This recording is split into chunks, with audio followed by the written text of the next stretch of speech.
That's right, y'all. It's Talk Shit Tuesday. What up, everybody? What up? What's up? Guess what, y'all? It's Talk Shit Tuesday. Don't forget to hit them like buttons. Don't forget to hit them like buttons. I'm going to give a big shout out to everybody out there in the Shark Tank.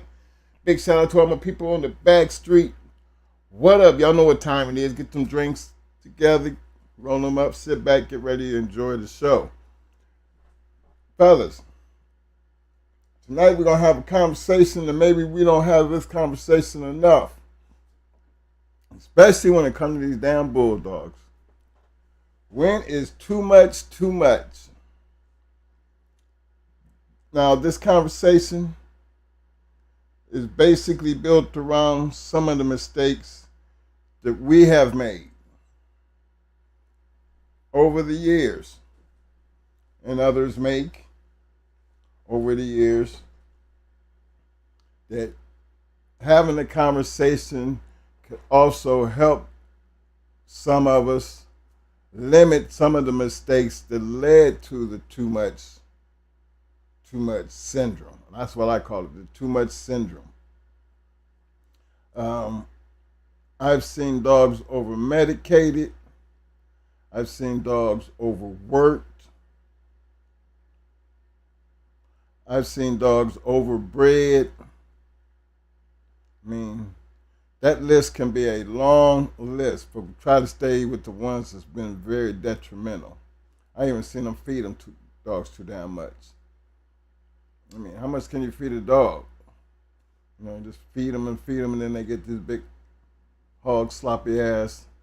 Got to work the shit out of them to get it off of it, and then think about all the unnecessary food you're just throwing away, because the dog is only going to keep in his body what it can use, and the rest is going to shit out. So a whole bunch of shit, you know, just on the ground is dog food wasted.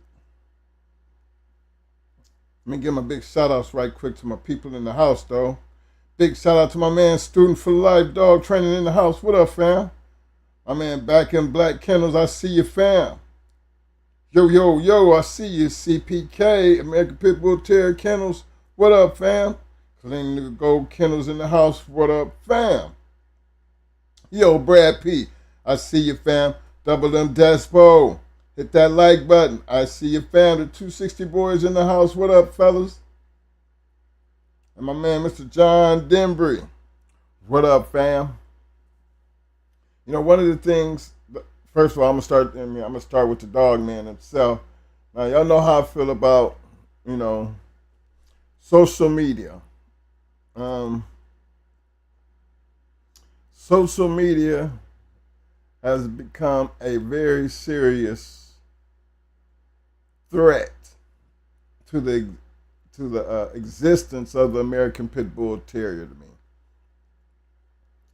because we don't have enough positive light being shown compared to the negative light.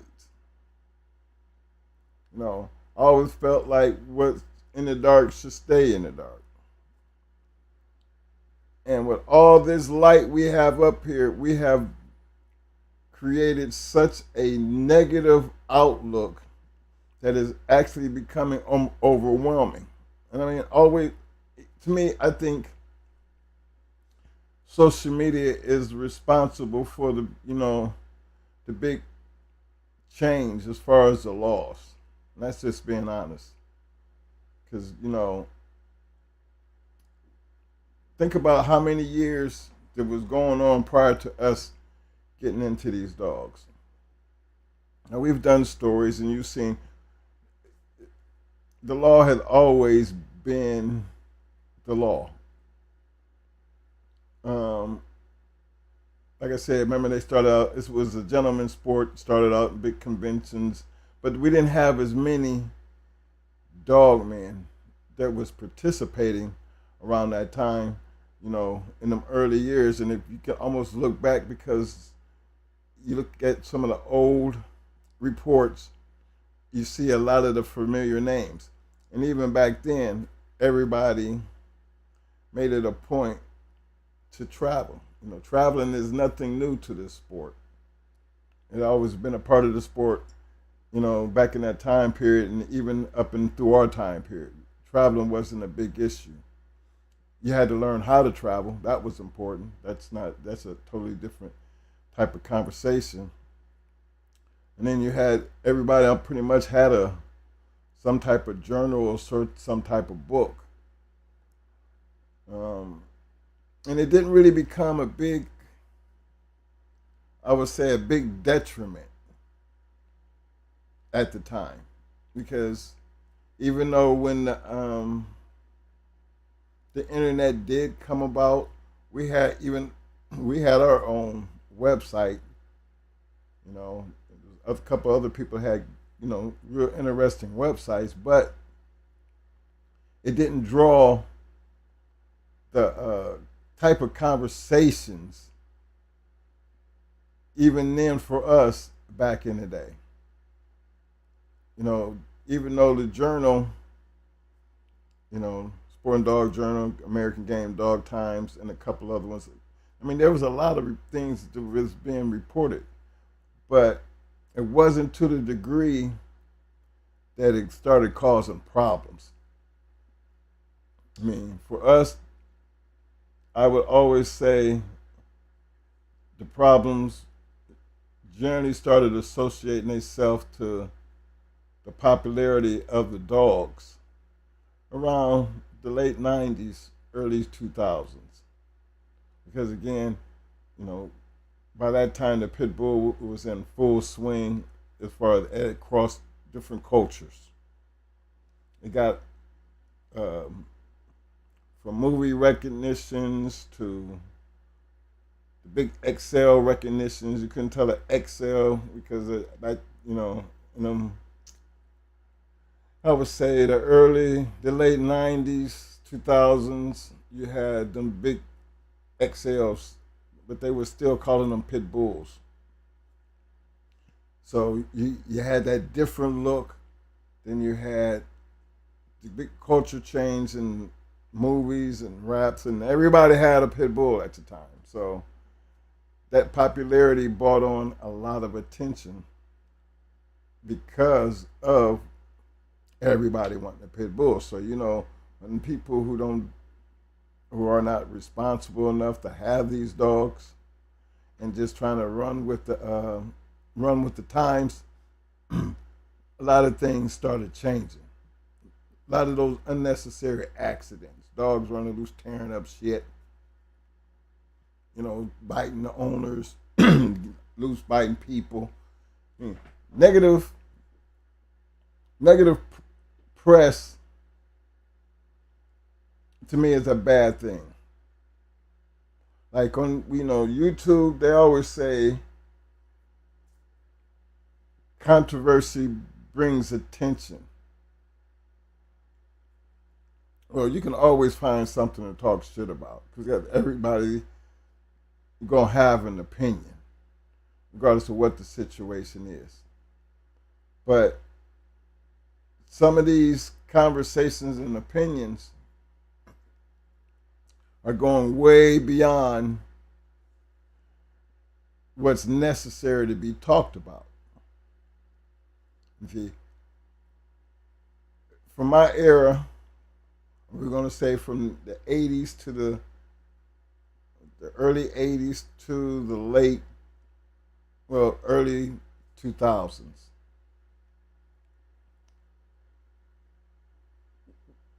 The journals was the conversating piece. As y'all know, during them late 90s, the early 90s all the way through the 90s, you had some of your best dogs going, best breedings, some of your best dogs, and everybody was in that world of showing their animal. You didn't see it posted all over the place. I mean, not as far as I'm concerned, because one of the things that we didn't have to deal with in our trial was social media. They tried to bring the journal, the journal didn't work. but we weren't looking at posts and emails and phone conversations. See, all that was non existent in our trial. So, taking that in mind, imagine the ones that those things do come into play. Because we can take some of the simplest things now, like a hammer by a doghouse, or the dog didn't have no water when you probably just fed the dog, and the dog always knock over his water. They take some of the simplest things and exploit them, like the treadmill, the braking stick, the weight collars. Those things can be exploited for all the wrong reasons due to controversy. And that's why I'm saying we don't have enough positive to offset the amount of negative that goes on. See, we don't have enough people showing weight pulling and wall climbing and treadmill racing. We don't have enough of that. But you still got people on social media talking just as reckless as just as you would think that they would know better, or you think the government just don't, they got so much going on that don't nobody care. You know, they literally pay people to sit there and monitor everything that goes on, whether it be on YouTube, Facebook, Telegram. I mean, any social media platform where you're dealing with the American Pit Bull Terrier, there's somebody just going to always be looking to see who's going to be the dummy that's going to be reckless. You see, that reckless activity leads to a lot of unnecessary publicity for the American Pit Bull Terrier, which makes it even harder for you when you're trying to do the right thing. So I think social media is one of the biggest when it's too much, too much. You know, that too much syndrome, that, you know, that too much looking for recognition, that too much wanting to exploit your knowledge and your ability to put yourself on a certain level, you know, that has led to the total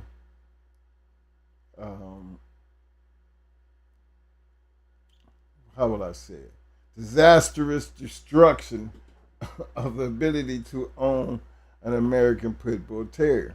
Because, like everything, they put things in categories nowadays. If you following a drug dealer and the drug dealer happens to have American Pit Bull Terriers, that drug dealer automatically becomes a dog fighter if he has a treadmill and a braking stick. Yeah. Because if you think about it, they've got it now to where it's categorized, they go hand in hand. Now, that's something that they didn't make up. You know, through a period of time and investigations and how these feds and police forces work, they all talk to each other. You know, in every investigation, they looking and be boom, boom. You know, we start out dealing with drugs, and all of a sudden, we dealing with dog fighting. So, not saying that everybody does that, but it doesn't shine a good look on the man who just got the dogs just for having the love of the dogs. Because now, when they're looking at you because of the dogs, the first thing they're going to associate with you with is drug dealing automatically. Drugs lead to the dogs, but then the dogs also can lead to the drugs. Now, that's not something I've made up. That's something that society has took and and use it against us. It's what I call it. It's called profiling. You're profiling me. See, we got too much profiling going on, negative profiling. You know, it was like back in the days, man, when we used to wear these, you know, big gigantic ass herringbones. And the first thing, because you had gold or herringbones or diamond watches or something, first thing to come to your mind, and I speak this as a black man, is you were going to be profiled as a drug dealer. You know, automatically. First thing come to mind is you see that and you must be a drug dealer. Like somebody just forgot that we could own businesses. We could, have inherited a sum of money. There's so many different ways that we have the reasons to wear some of the jewelry and the clothes that we wear. But where do you think they got that from? Because most of the people they were busting back then, they was running around with them big old chains. They have it publicized on TV and videos, people in chains, and then they associate with chains, and gold, and the cars to drug dealing. So profiling is not nothing new in any type, in any part of life. Hell, there was a time that if you was black and you happened to be in the white neighborhood, you be profiled because the first thing they thinking you there to do is steal something or rob somebody. Or first thing to tell you, you don't belong over here. And these things still happen to this day in 2024. So understanding if it can happen to us as human beings, imagine how bad it is getting as far as these American Pit Bull Terriers, to the point that where people literally be acting like none of that matters to the existence of these dogs. And I would think, as a serious dog person, that you would know better and see the signs and try to help educate people to understand that your business don't have to be everybody's business. There's nothing wrong with showing your dogs in a good light. But too much of showing up scarred dogs and talking about two-time winners and who beat who and all that leads to when it's too much, too much. Because now they're talking about people actually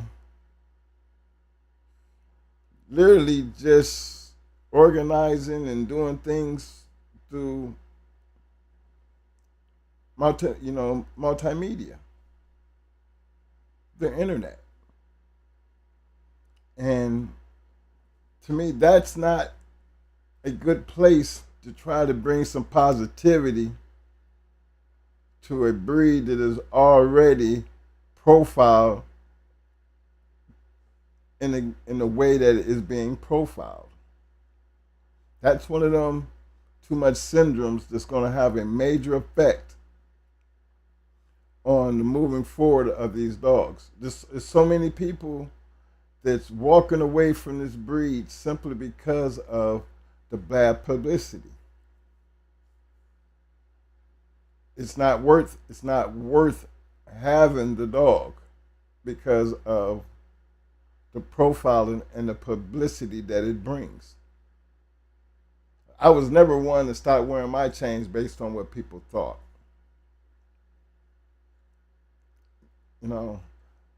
Even to this day, you'll see us jump on these videos and we talk the way we talk, and some people think it's reckless, but me personally, it's not reckless. It's just being honest. And if you feel that it's reckless, then that's your opinion.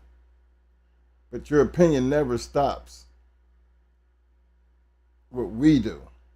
Because everybody's entitled to opinion, just like I'm entitled to do whatever I want to do. Um, I've seen comments and people think about, all right, having to worry about what you're doing in the future when it came to the dogs. Like, remember, I knew football players, I knew basketball players, I knew boxers, I knew politicians, I knew doctors, plenty of business owners that had American Pit Bull Terriers. History will go back and show you this game consisted of many cultures over the many years.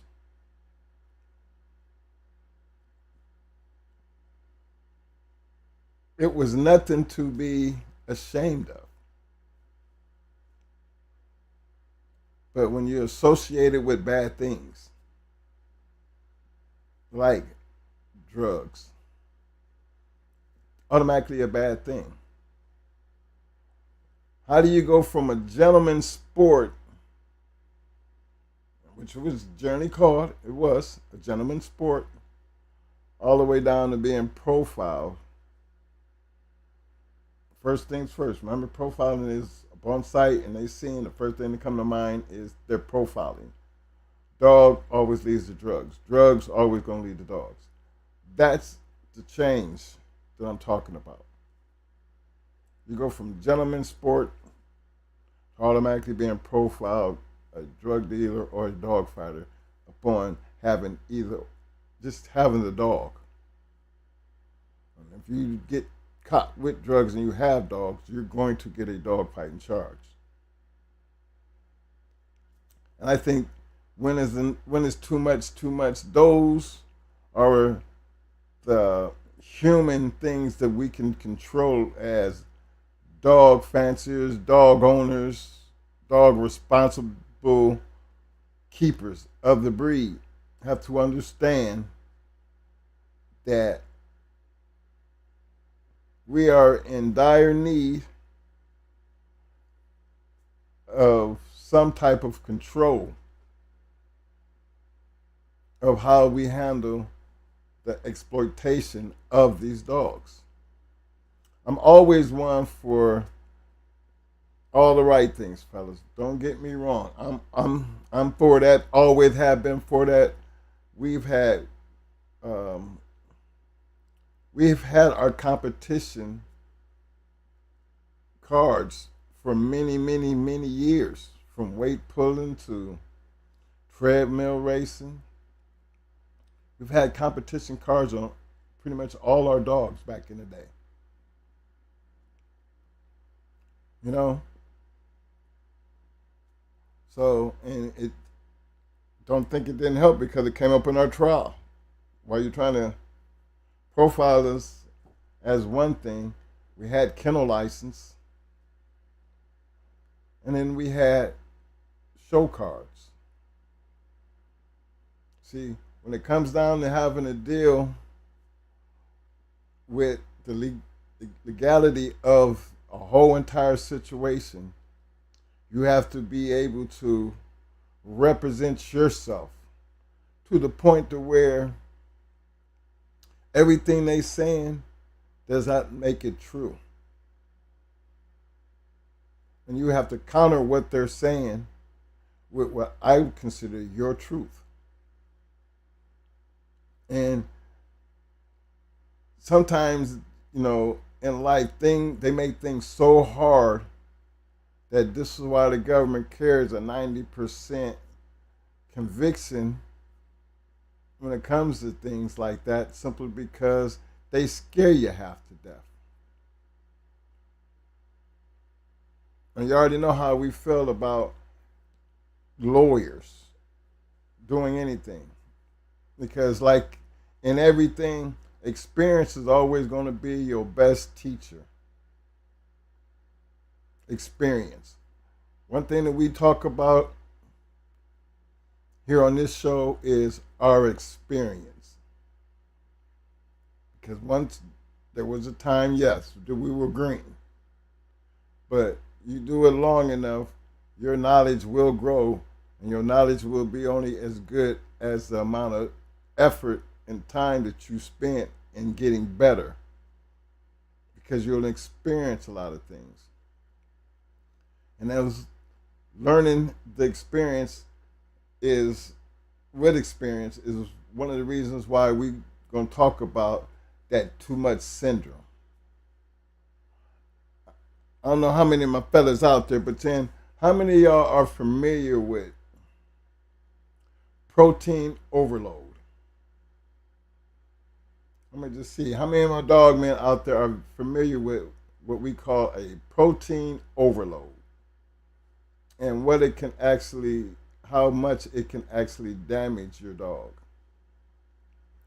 Because I've noticed now coming up, when we came up to the game, we didn't have all the supplements that you guys had, so a lot of our feeds during our keep, we kind of had it pretty much measured out to where, with the B12, B15, the red cell, the wormer, even the roids. It took experience for you to find that thing, that glitch to work for you. Because people could give you keeps, you could go buy these keeps, and you could follow that keep just like you're reading. The thing about that keep wasn't built to work on every dog, because every dog ain't the same. Every dog don't have the same problems. Every dog is not going to be the same weight. So automatically, if you've never done it before, there's a whole lot that you're going to be dealing with that's not going to be in that book or on that piece of paper or in that conversation of when we're talking about these keeps, that you're going to have all the answers to, because those keeps wasn't, they just didn't explain enough or how you knew when a dog was in peak. What was you looking for when you put them on the meal, and why you were increasing time? What were you thinking about when you were setting the weight? What were you thinking about when you was deciding how to medicate them to make sure that they're fully capable of going through whatever you're going through? There's so many things that were missing, that when you are a novice to this, you were going to make a lot of mistakes. And a lot of them mistakes all was going to be surrounded by doing too damn much, because you didn't know enough. And them too muches, again, I started from the feed to the medication to the workouts, even down to the breeding and the conversations. Sometimes you talk too damn much. Talking too much, to me, leads to problems. Because when you're talking too damn much, at that point, you don't give a damn on who you're talking to and what you're talking about. Then when you find yourself talking to the right person, it's easy for the right person to realize you do a lot of talking, but you don't know enough to be talking as much as you're talking, because just based on the conversation, there's so much that you really don't know. Experience covers a lot of that, because when you have the experience, you have learned through hands-on, when things happen, that once they happen, you have to figure that out, or you're going to lose. You're going to lose your dog. Your dog got babesia, don't know what to do. Dog got worms, don't know what to do. Dog coccidia, don't know what to do. Call somebody. Actually, you might call a couple people just to see what they are saying. How do you know which one to use to fix your dog? I've seen people over medicate dogs. I've seen people under medicate dogs, but I've seen more over medication than I've seen under medication. Everything from down to the warmer, the simple things. Um, Something else I seen about the protein loading. Let me see.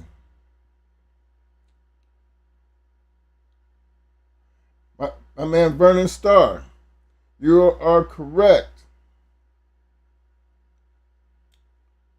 Protein overloading, it will kill your kidneys. It will also, like he said, in the process of killing your kidneys, what is your kidneys for? Your kidneys are a filter. It's a filter. Protein overloading builds these crystals that will kill and crush your kidney. And actually, you know, you can almost see it in your keep because your dog will always seem to be running hot quickly. Quickly. And I hear people, we talk about it all the time about the feed. Nobody's really giving you the insights on these things when it comes down to how do you know when too much is too much? Because every dog is not the same. So in order to see that you're having these problems, you have to almost pay attention and have a general idea of what you're looking for to prevent these things from happening. How many people do you ever see sitting down having that conversation about too much? I mean, we sit here and we had a medical conversation about how much warmer and antibiotics to give a dog. And I could not believe how many people had been, well, so and so told me this, or so and so told me that, or I heard this, or I've been using that. And the reality of it was, it was no clear view of what was the right way to medicate a damn dog. That we had got so many phone calls and so many comments of people wanting to know which one is it.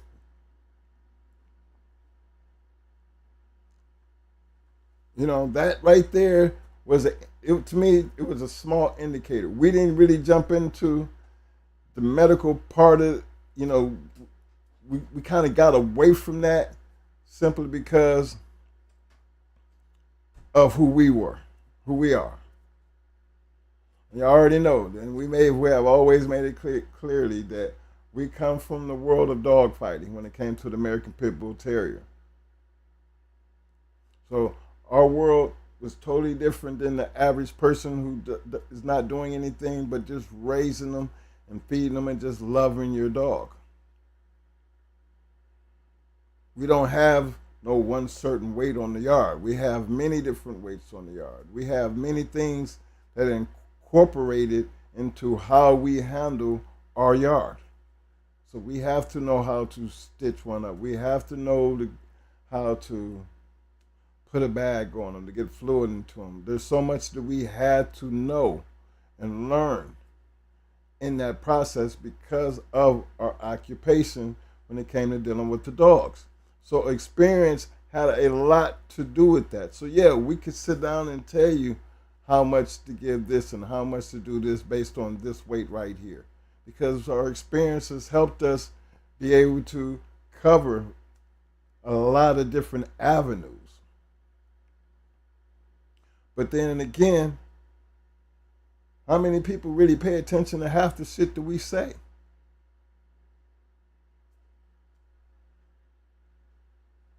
I would say a few, but not many, because there's not much that we can give you other than a conversation when it comes down to you having to learn based off the experience, because sooner or later you're gonna have to take that step out into that water. And the more steps you take into that water, the deeper you're gonna get. And the deeper you get in that water, the harder it becomes to be able to stay afloat. So look at all the things that you have to learn to do to just stay afloat. To that point to where you can actually not have to struggle to stay on top of the water, and you, regardless of how deep the water is. All that don't happen overnight, man. All that takes time, experience, learning and listening, asking the right questions. But protein overloading is a very common thing that I've had conversations about today.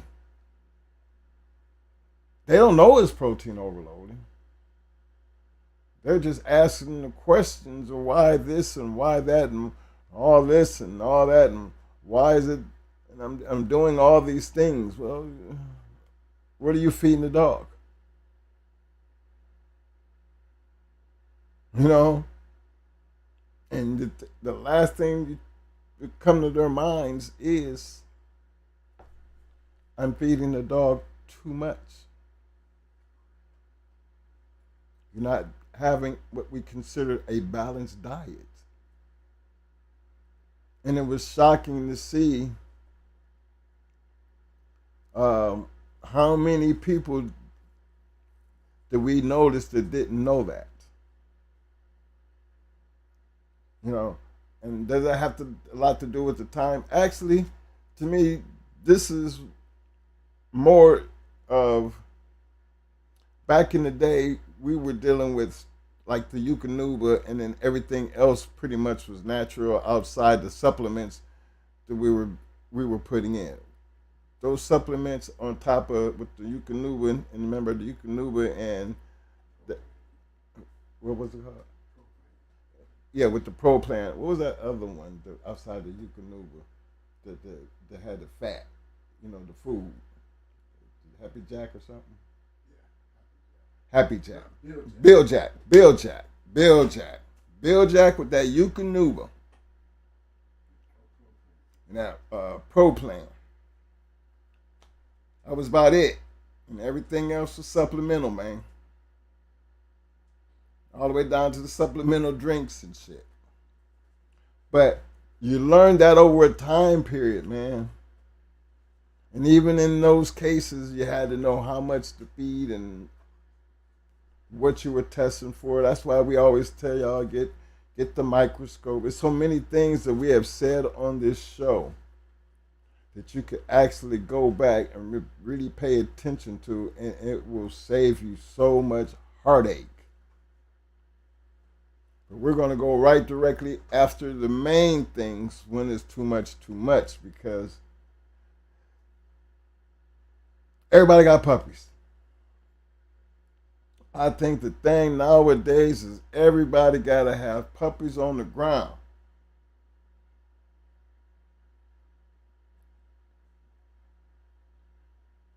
If the popularity of these dogs come to the point in time that now that everybody can be a Earl Tudor, Floyd Boudreaux, David Tant, Ed Crenshaw,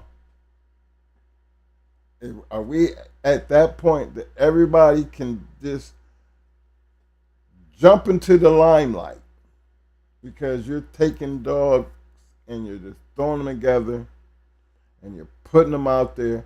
And I'm telling you, when I say you're putting them out there, just look at the internet. Look at it.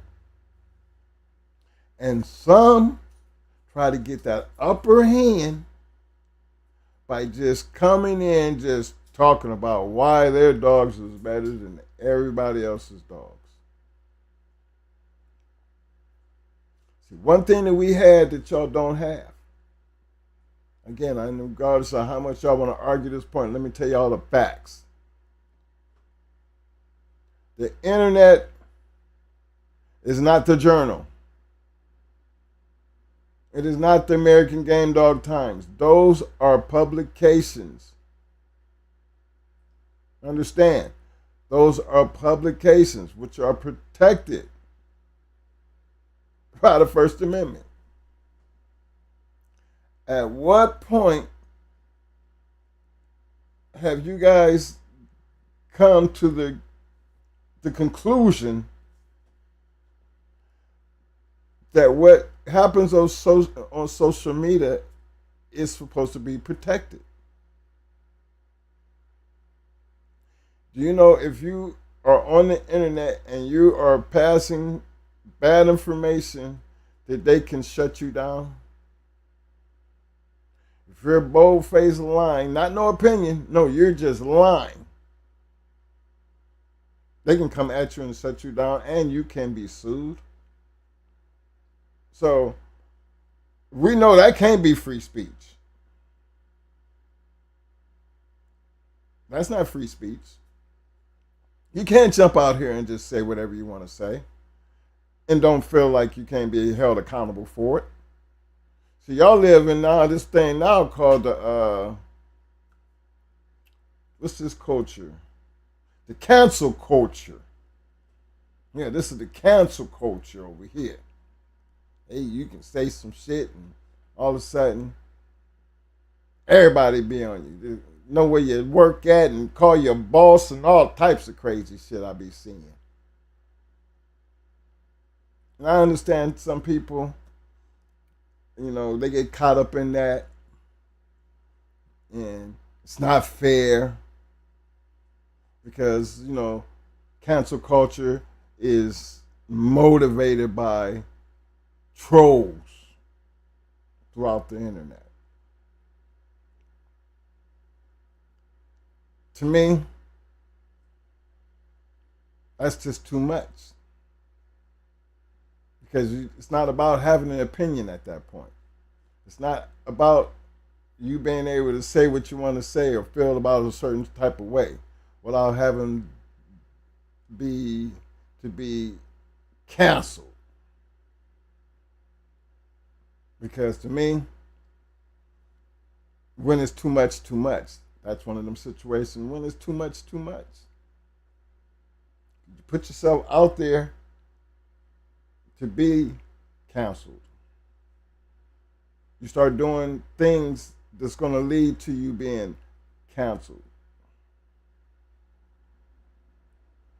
All based on trying to be something that you really are not. That's that when it's too much, too much. You know when too much is too much, when the damn weight of your accusations or your activities become too heavy for you to bear. We know how that go when, you know, that kind of activity gets too heavy for you to bear. That's too much. Most people crumble over those type of situations.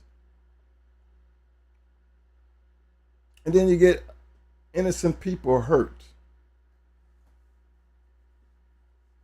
You know, I think it's bad that when you have to worry about who you selling your dogs to.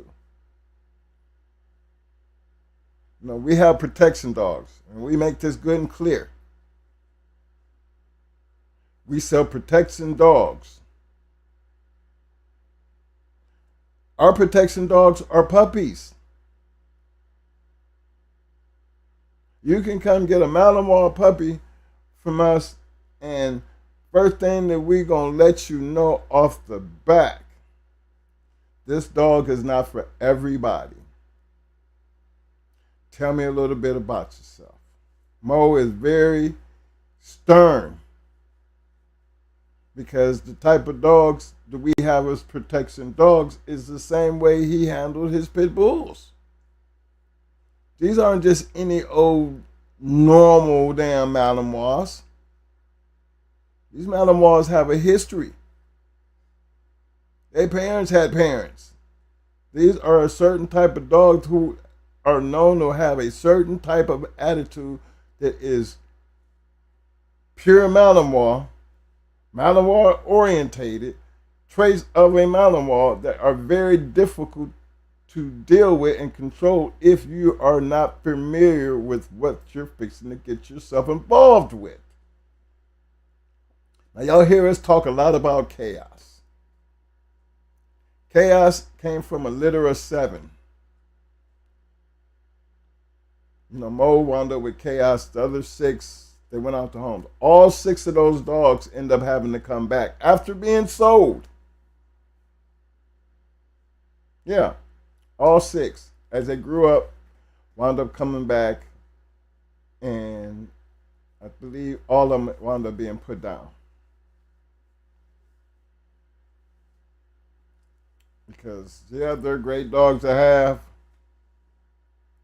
but they were special type of dogs. And if you can't control a dog, why have a dog that you're going to be afraid of? And all 6 of those dogs came back. I think Chaos is actually the only one of them that's still living.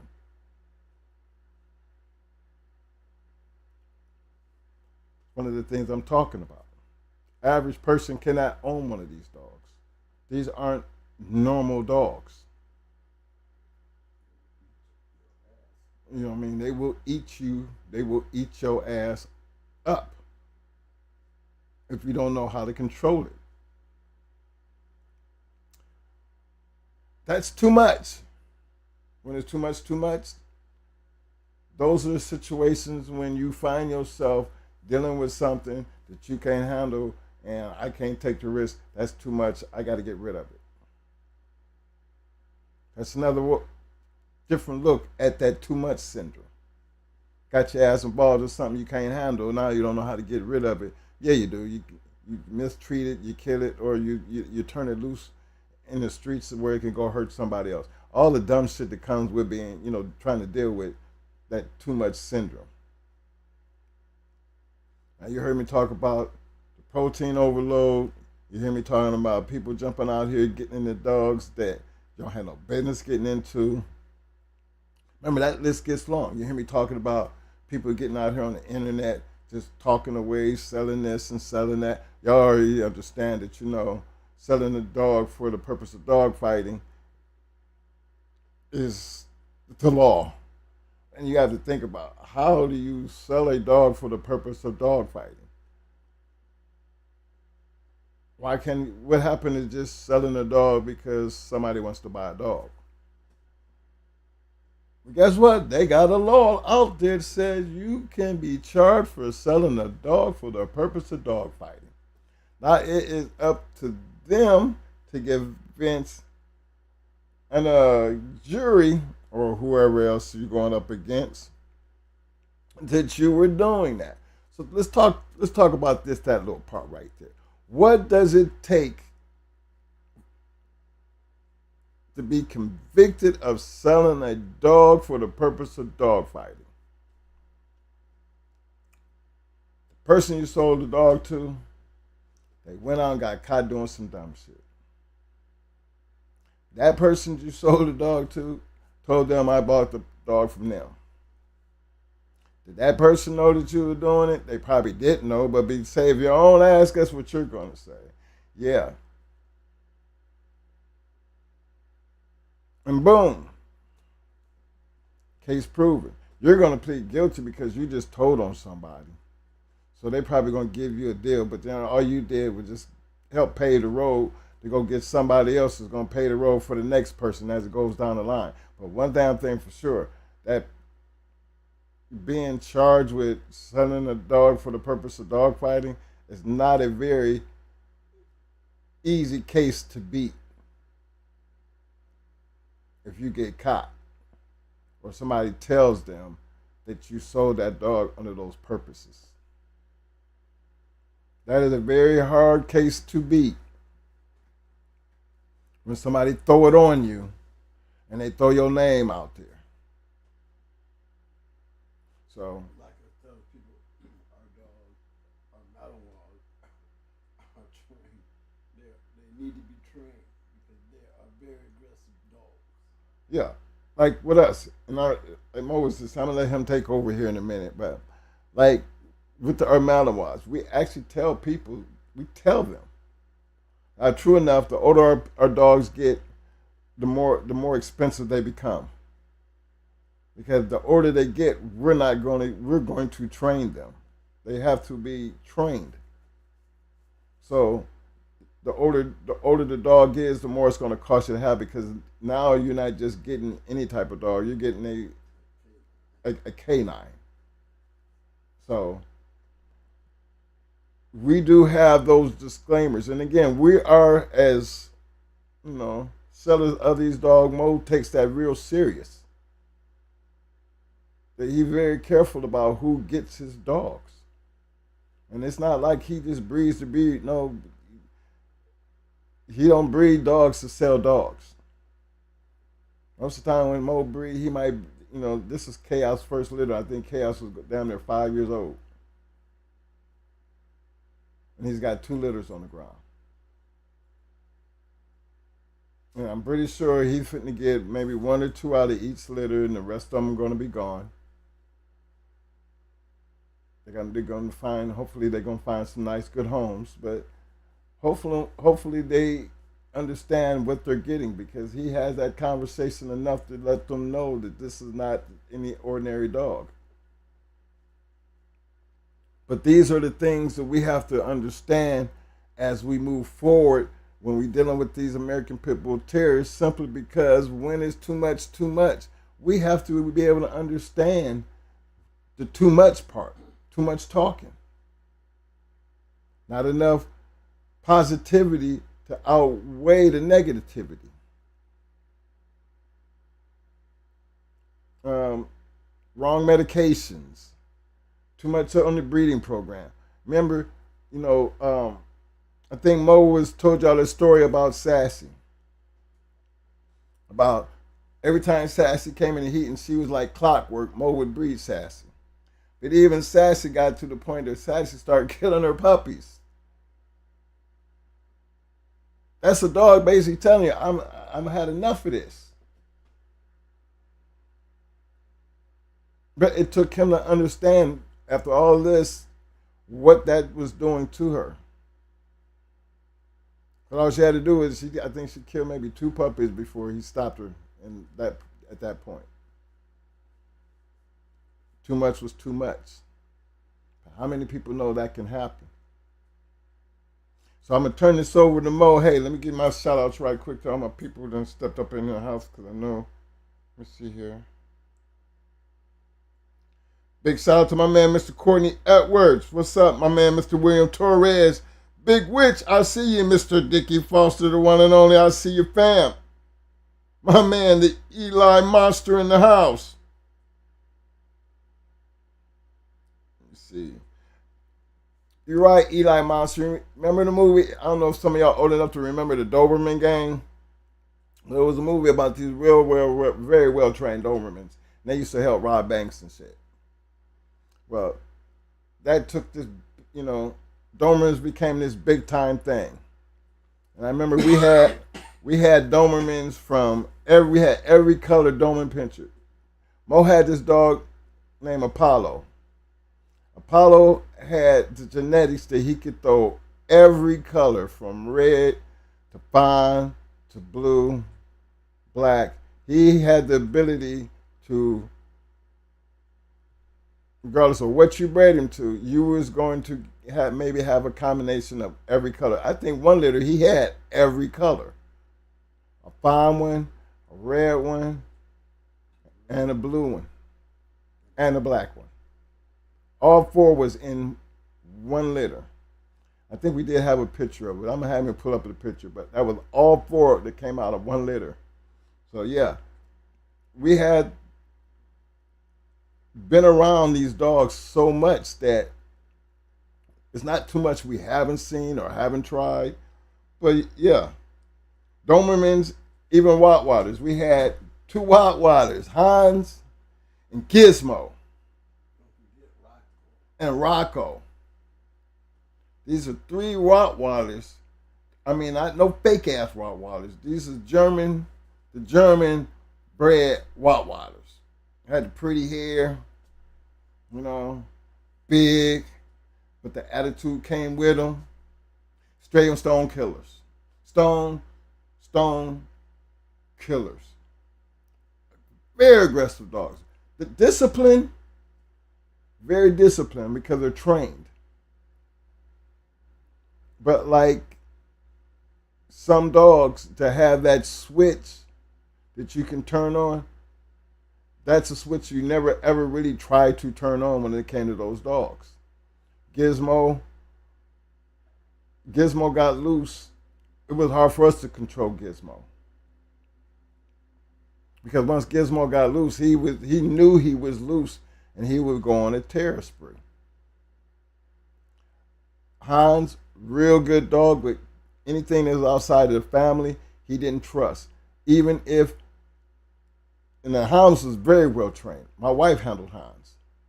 Back with Hans is, Hans didn't know you. Hans made it good and clear that he didn't trust nobody. You couldn't even walk up and talk to her. You literally had to cross the street to walk by her. But Hans was not like that with just her. Hans would be like that with me or the kids. And you got this big 75-pound Rottweiler that got them, they don't bark at you, they look at you. And then they got that little deep, you know. He stayed on point. And the thing about these dogs, my wife and Mo's ex-wife Ebony, she had the German Shepherd Bo and Hans. They were like the guard dogs, a wolf German Shepherd and Big Hans. They could actually leave these dogs off leashes, sitting outside the store when they went into stores. And these dogs would generally keep other people from walking into the store as long as they were in the store. Literally. Not get up and attack you, but just let you know you're not coming into the store until my people get back. But people got used to understanding, you know, Ebony and nieces in the store. Y'all gonna come out here and get these dogs. But then that was when they was hanging around and, you know, getting down here in Florida. You happen to start out into some of these rough neighborhoods, not know no better, so you had to really introduce yourself to the neighborhood. So our introduction to the neighborhood was always through the dogs, and sometimes, you know, I didn't feel like I had to worry about where my wife went and how she went simply because she had the dogs. Mo felt the same way about his. But this is how serious we take our dogs. We understand what we have. And when you're dealing with these American Pit Bull Terriers, we stress that you understand what you have and you learn it to the fullest, every aspect of it, so you make the next generation better. And see, that's what we try to do here. We try to make the next generation better. Not try to duplicate what we did. Try to be better than what we did, without losing the experience along the way. Because there's a lot of things that we talk about that as you dive out into that world, you're going to experience. And you're going to realize, I've heard this before. But this is how they say deal with it. So take advantage of the situation. And this situation that we're going to be talking about, when it's too much, I need y'all to get involved, help me out here. Big shout out to my man, Mr. Burnout Star, coming through there with the protein overload situation, because I'm pretty sure a lot of y'all probably didn't know nothing about that. Have no idea what the damage that you could actually be doing to your dog. I'm going to let Mo get into the medicine part of it, because, you know, I've seen some people give some medicine and Mo be like, man, who told you that? Who told you to do that? You know, a lot of that. You know, I think I took care of the internet situation. Again, I don't tell people what to do and how y'all do it. But again, bad publicity is negative, has negative effect on the moving forward with these American Pit Bull Terriers, because we don't have enough positive going on to put them in that type of light. So use social media the way y'all use social media, but don't cry about it when the hammer start falling, and Because again, they can use social media against you. They can't use that book against you, but social media they can because it's association. You know, all it takes is that association between you and this person that can bring you down, and who actually can help pave the road to getting innocent people involved. So that's another too much, way too much of that too much syndrome for me. And I just bring it to your attention because guess what? How many times do we talk about it? We always tell you about that part, but we might as well go ahead and fill you in on everything else from the breeding to even on the damn conditioning. You know, so turn this over to you, Mo. Uh, hey, here you go, bro. I gotta go to, I'll be at the hospital in the morning. Yep. Yep. Do a test. Yep. Stress test. If you tell me, give me the magic number. You know what I mean? Yeah, how bad is it? How bad is it? You know. Real must be watching the show. Good point. Good point. What is it about?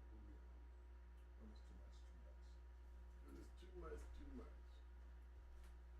When your shit start looking like Shorty Cowboy. When your shit start looking like a XXL.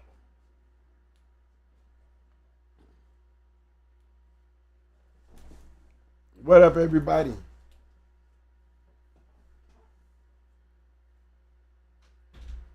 You might went over a couple things. Really a lot of things, didn't he though?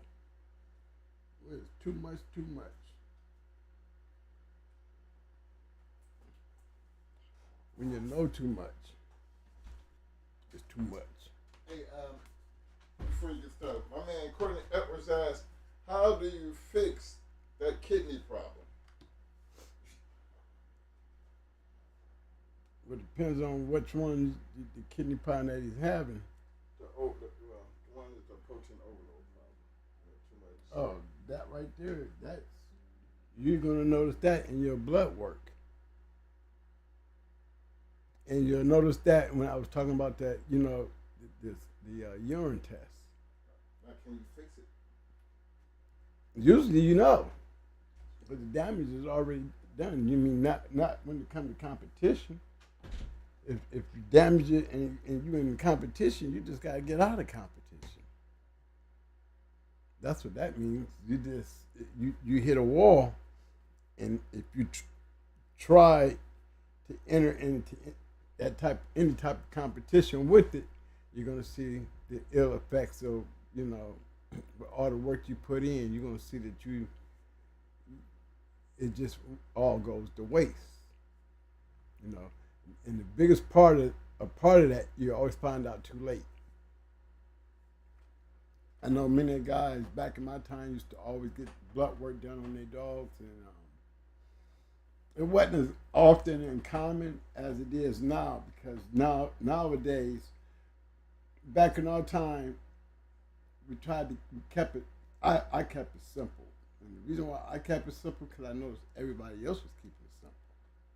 You know, they depended more on the dog and understanding the dog than they understood giving this and this. This is some new shit. This is some new shit. So you add 20 years to this new shit that they keep adding, and everybody's trying to come in to do the best. And what they're running into is they're giving too much. What they're thinking is making better is doing more harm than good because you're doing it too much. You're getting results during the keep, but then during the end of the keep, where the majority of mistakes were made because you're thinking you're giving, the more work, the more chemicals, the better he's going to be.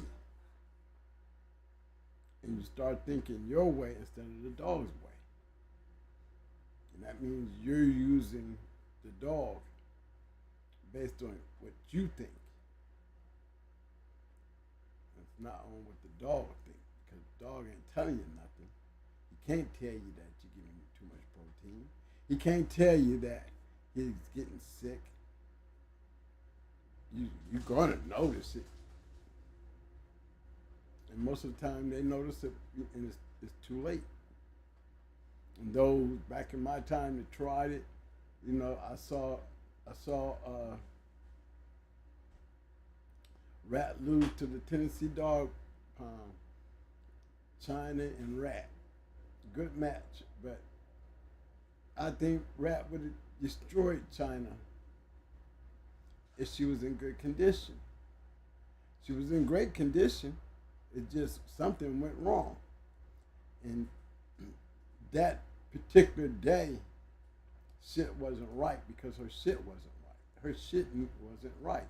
You don't have that type of shit the day of and think that she's in great condition,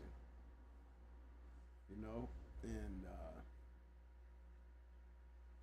it went over an hour and 20, and it was a good match, but Rap was down from the start. I mean, a true bulldog for sure. A true bulldog for sure. But a true bulldog in not good condition is not a great dog. It's not even a good dog. Because it's not the dog that you won two with. When she was feeling great, something happened in that particular keep. Because she was definitely sick. And what did he do? He did it anyway. And he lost with her. Lesson to be learned. And I hated to see her lose. Because she was a good dog and I knew she was sick. He knew she was sick, yet they did it anyway. I did that myself before. Somebody put the dog in shape. I seen him. He was sick. Hey, I got a heavy lockup on him, fine, but I'm handling my shit because he's sick. Why did we do it anyway? Well, I had a choice. But, at the same time, I was thinking more about them than the dog. But I was thinking about the dog when it came down to doing the dog, because let me handle him, because I know his situation. And it ended up picking him up.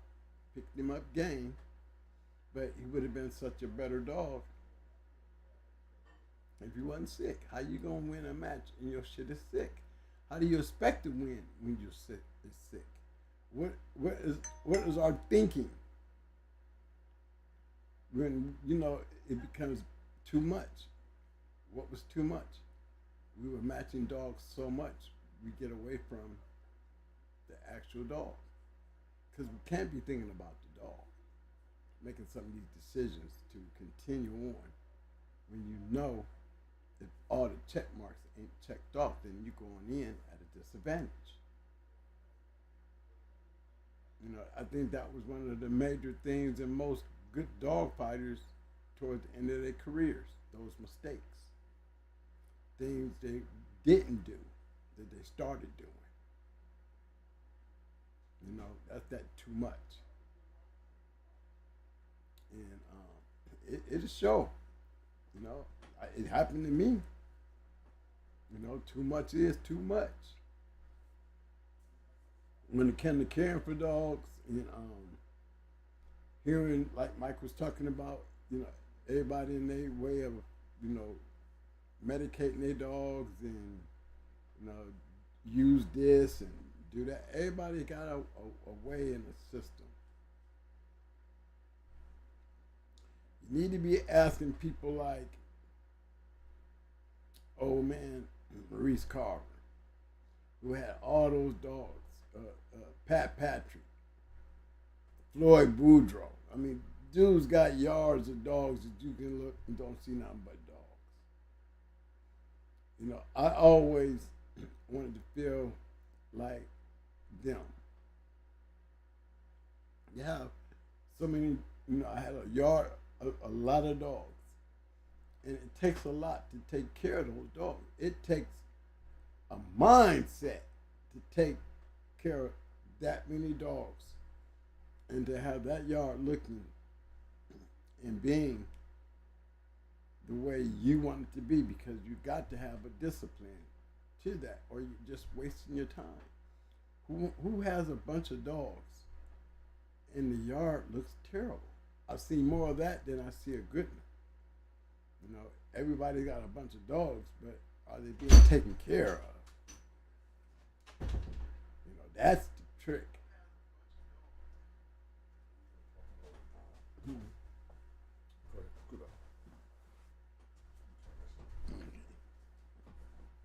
Let me screw that now. Hey guys, am I coming through? Am I too low? I moved up by the mic a little closer. But again, having a bunch of dogs and that responsibility of taking care of them, it takes motivation to know that you have to do this every day. I mean, you don't even take a break on Sunday. I mean, it was like a routine for me to get up every morning at 5 o'clock.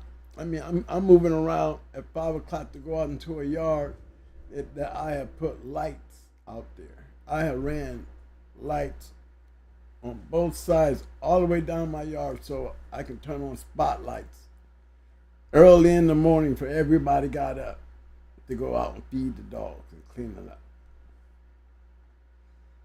Usually by the time I was done, it was 7:30 going on 8 o'clock. Started at 5. By the time I made it around, I went around, fed dogs, cleaned up shit, and then went back around after that, made sure they had fresh water and cleaned up any extra shit they did after they ate. And that's putting in time. I mean, imagine medicine day, where it's the day that you got to go out and take samples of this part of the yard, and knowing the next couple of days you're gonna be out there taking shit samples and marking them and writing things down, and knowing even after you do all that, you still got to go in and make the shit up, sit behind the microscope, and go shit after shit after shit after shit. You know what I'm saying? Who cleared and who didn't. I mean, that really takes motivation. Time for the heartworms. I mean, you guys got out there and gave 80 dogs, 100 dogs, their monthly Ivermectin dose. Imagine that. All the extra shit. And let's not just talk about them. And we having litters too. Imagine them litter boxes. You know how them litter boxes is. You know what I'm saying? Dogs shitting in them damn boxes. Puppies shitting all over the place. You going in there skeeting the shit with the water hose. It's flying wherever it falls at, wherever the water pushes it. Day after day after day. Puppies' wet feet. They end up with coccidia. Why did they catch coccidia? Because 9 times out of 10, the mother had it. And guess what else she had to have that? She had to have worms. That's when litters become hard. You start seeing the fucked up shit. If you catch it early, you won't lose much of your puppies. And when I say lose much of your puppies, if you don't catch it, your puppies start losing weight and they start eating and they only start drinking and then they start throwing up. Now you got sick puppies. You know what I'm saying? You're dealing with a lot of shit now. Now you're going to end up giving worm medicine, coccidia medicine, and antibiotics. And you got to be on that every day. It's just when it becomes too much, all that starts falling short. Like I said, wasn't long after I saw California Jack's yard that it was, to me, I call it too much. And he got rid of a lot of good dogs. People had the opportunity to get good dogs from California Jack because of that. Because me, you walk around your yard, as shitty as that yard is, and you just barefooted walking around dog shit, and don't mind scraping your feet with some dog shit on it, that's too much. This is way too much. I'm looking around this yard, the yard smell like shit. He's out here barefooted showing us dogs and shit, stepping in shit. And it's become, that's too much. I had a chance to get Katana, and because of that reason right there, stepping in all that shit, I didn't want to take the chance of getting, what kind of dog am I going to get? I want shit off this yard. And I had it for a good price. Could have got it for $700. But because of where I was and what I saw, what kind of dog am I getting? You see those kind of things and it makes you wonder. And you have some dog, man, out there that, the yard can look terrible. And the only dogs are going to look like they're decent dogs is the ones that they're using. Everybody else looking terrible. Because usually the ones that they taking care of are the ones closest to the house. Them are the ones they like. Everybody else looks terrible. And why do they continue to let them look terrible? It didn't happen overnight. It happens through a process because they're putting in so much time over here that they're giving very little time over there. That's when you know it's too much. When you can't give out even time to everything. Medication, conditioning, exercise, cleaning, feeding. This becomes overwhelming to them, and they don't know how to let it go. I mean, dog, man, heard wake up one day and be like, I'm getting out of dogs. I'm selling the yard. What happened to make him wake up that morning and decide to get out of the dogs? Oh, a couple things. The main thing was he realized it was becoming too much. Some guys wake up with that feeling and don't want to go out and feed the yard. One day go by, ain't feeling it. I'll get him tomorrow. Tomorrow come by, you got more shit to clean up. Dogs is probably getting a little noisy because they ain't ate yesterday. And you look out there and you just see all that work and just don't feel like getting out there doing it. You go get another day in. I start feeding them every other day. It's becoming too much. When you get down there doing it every other day, it has become too much. And these are where all the mistakes happen. This is where all the lack of care. Maintaining. The yard is falling apart. It becomes too much. You can do it in a breeding program where you just keep breeding and breeding. And I mean, bulldog, man, I'm talking about, and me, I'm definitely guilty of it. I'm trying to breed to the best thing in the country. I'm trying to breed to all champions and grand champions.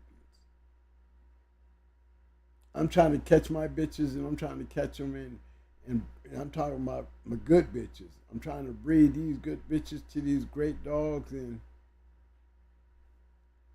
I'm not thinking about nothing else. Just concentrating on that right there. Making those breedings.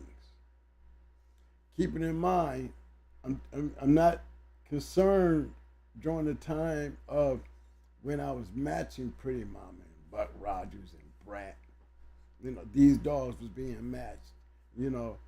I'm roiding shit up. Nobody, not knowing how to come off the shit. Never knew that part. Because I really didn't care. As long as we was getting the work in, I didn't care about them not being able to breed and to the extent that it came. I dealt with that when I had to deal with it head on, like Rat not coming in the heat. Buck Rogers can't throw shit. Breeding but no pups. Mama, same way. She had only one litter. Rat had two. One back to Mayday and the other one back to her son. That's it. And again, what was going on in that time? Too much. Now I'm trying to match dogs and breed. Now I'm trying to breed and can't. Because I was doing it too much. I matched them too much. And wasn't concerned about the after effects when it came time to breeding. So what I did with their match careers, it affected their breeding career. You know what I'm saying? Can I say I was doing too much? Yeah, I was doing too much because I didn't consider the facts that was related to after they got done. What to do with them after their career was over. Hoping I could get some more Mama, hoping I could get some more Brat, never happened. Thank God for Sassy Girl. She wasn't matched. She didn't have roids in her. And she's put a lot of puppies out there.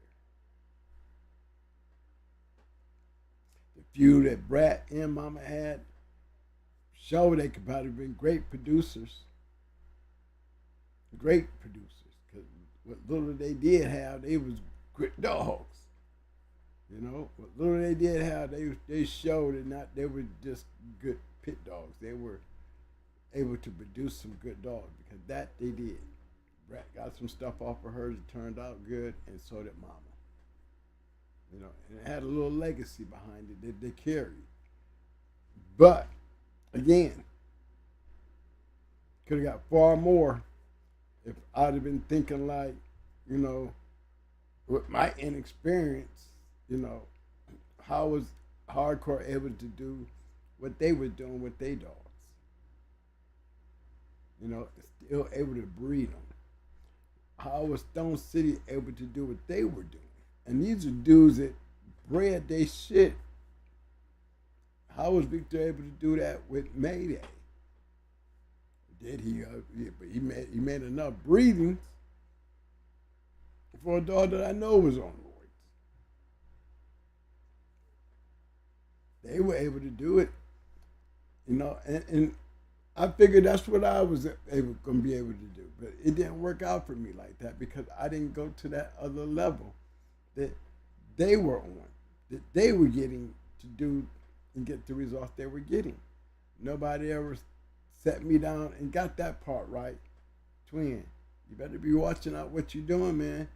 There's certain things you need to be doing this, man, so when their career is over, they'll still have something there.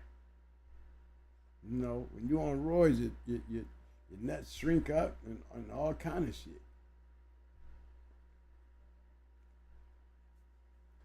What do I do when I get done? When they're not on the roid, I didn't know. I just don't give them no more. the next time. But there was a process that you have to do if you're going to do that and have that frame of mind that, hey, this is a hell of a dog. This dog might win 5. You know, up here, while I'm thinking about winning that 5, I need to be also thinking about that career from day one when I go for number 1. After number 1, what do I need to do to build my sperm count, build my reproductive parts related to what the effects of the roids will do to him? How do I bring him off the keep? How do I take him off a cycle? That's a question that I couldn't even tell you guys, because that's a question I never looked for an answer. You know, I got my answers when I couldn't get pups out of none of their asses that I fucked up. You know what I'm saying? That's how I knew. But it's a good thing to want to know for those back then who were using roids. You know, I never seen too many of them that was breeding crazy. To even say twin, you know why your dog ain't. Sonny Mean Street was the guy that stepped up and helped me get Brat pregnant. Sonny Mean Street was the guy that helped me. Brooklyn Knight. He sent me some shit and he told me, man, that you know what, she'll come in. And she did. And actually she came in again. But he also told me what the problem was. What the problem was. It was already damaged to be done. But he gave me enough. He couldn't help my males. But he helped us to the point that I was able to get a litter out of Brat and Pretty Mama. That was it. I was able to breed Brat again. Brat bred her made to her son. But that was it. That was the only 2 litters she ever had. Taking on too much. Taking on too much. Another big problem. When you take on too much of this American Pit Bull Terrier game, it interferes with your home. When do you realize it's too much?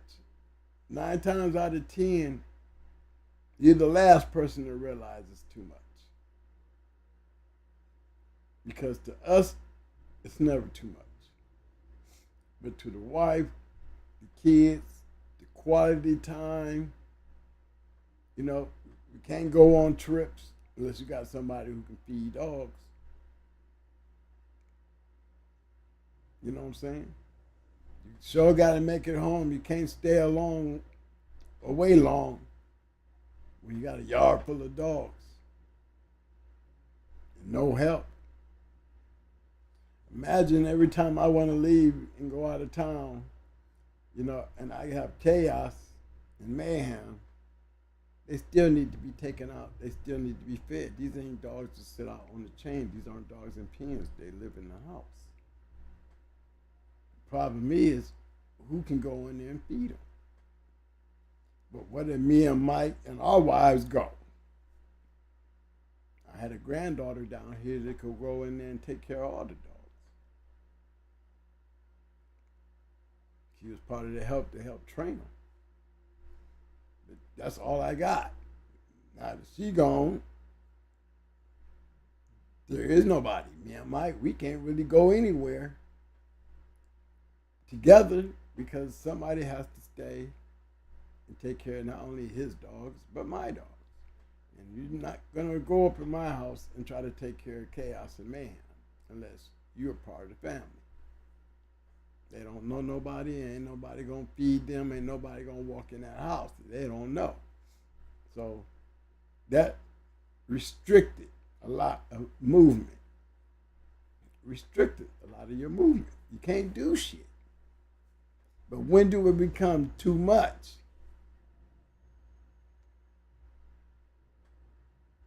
You know what I'm saying? There's too much to that because it affects the household. You know, it really starts showing the wear and tear in the household. Another thing about too much in the game.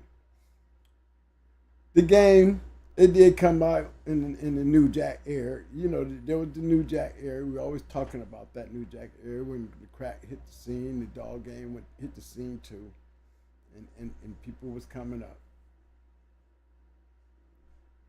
But it became too much when you're getting rated and you're getting rated and you're showing up at these dog fights, and when they raid this shit, they're finding drugs. So that's putting the tension and the pressure on everybody there when all we was there to do was do some dogs. Now we got drug cases whirling around, and I don't know nothing about his business and what he do. The best thing to do is don't say nothing at all. Don't even try to go up in there. I ain't know nothing about no drugs. Yeah, I was there to fight a dog, but I ain't doing right. I ain't got nothing to do with them drugs. You know what I'm saying? Now, how many people get caught in them kind of situations? I know many of them. That's why when they jam me up, I shut down on everybody. Couldn't even call my phone. Didn't talk to nobody. Y'all don't need to talk to me. You might get this phone and want to talk some more. You know? Leave nothing to say. Let me deal with this on my own. But this is how it is when they become too much. What made it become too much?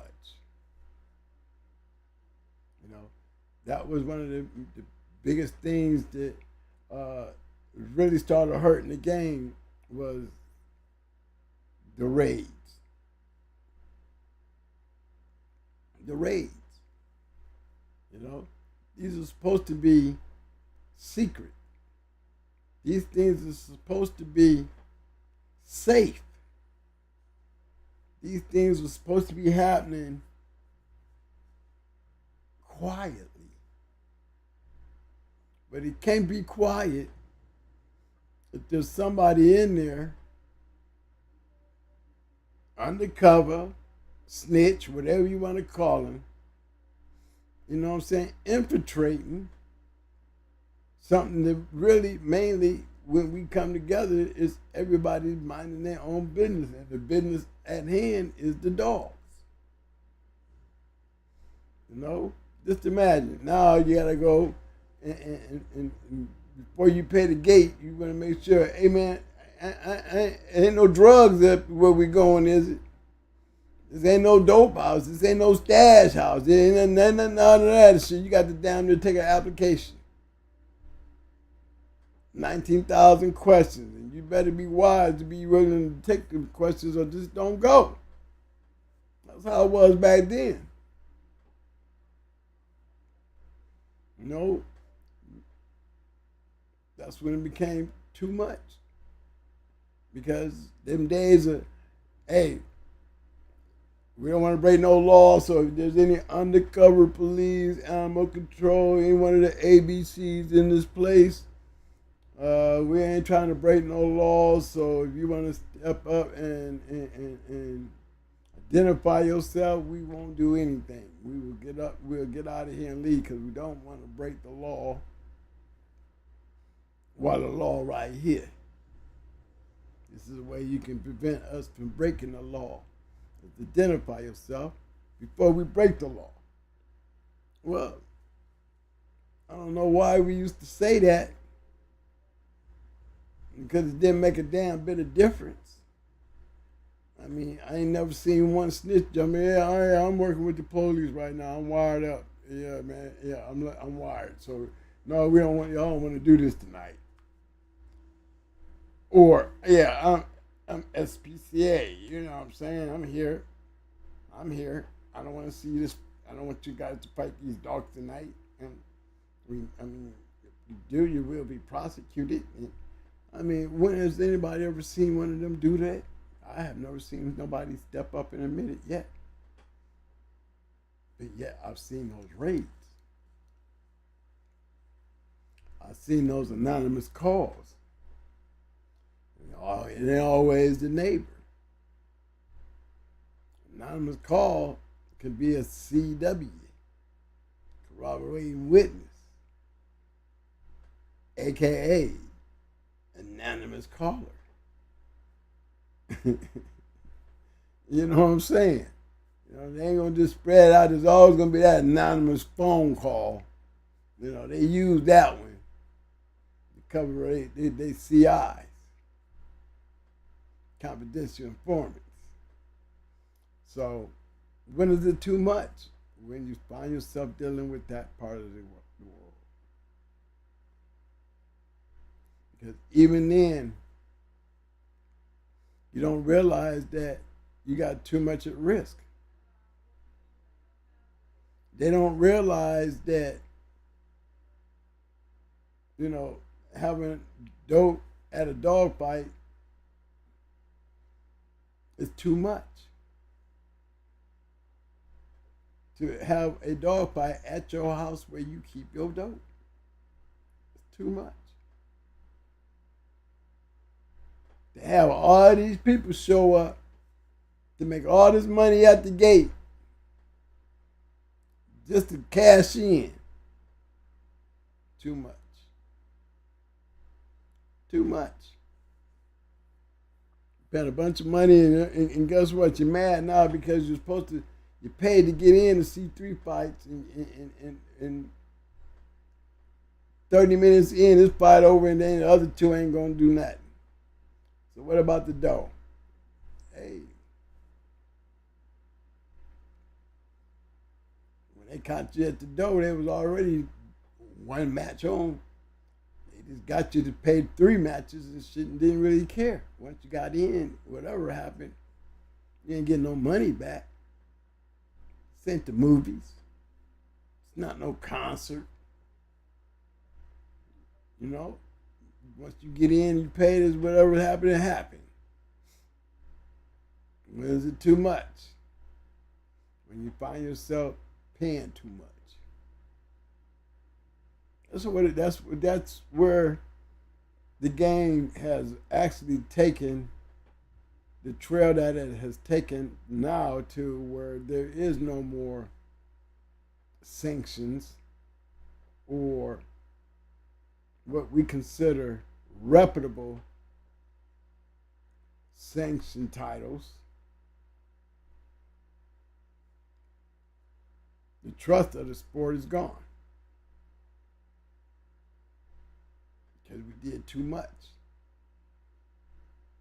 The reality of the fact is you start adding these extra breedings, the XLs and on all these bullies, and they keep using that word pit bull, and you start adding those to the argument and the disruption, and we still dealing with the raids, the dog fights, and the drugs. The raids on the dope house that has a bunch of dogs. Automatically becomes a dog fighting case. Drug dealing dog fighter.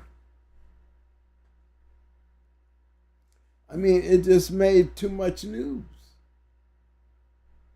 So now it's a part of the court system where we didn't give them too much. Where you can just have a treadmill. A treadmill. And that could be considered too much. Why are they charging you because you got a treadmill?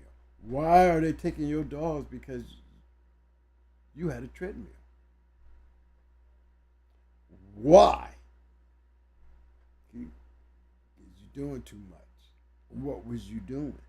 Doing too much. too much of this game, and it's one of those kind of things when you're dealing with, it's like me and the Malinois. My Malinois are just like pit bulls, except for my pit bulls fought dogs and my Malinois fight people. Yeah, I do have very aggressive dogs. I like game dogs. Certain type of dog has that gameness. And if you've seen it in a pit bull, you can see it in any other dog if you're a trainer. I'm a trainer.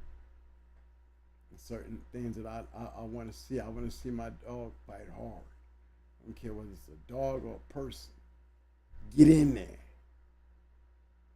And the only difference between my pits and my Mallies is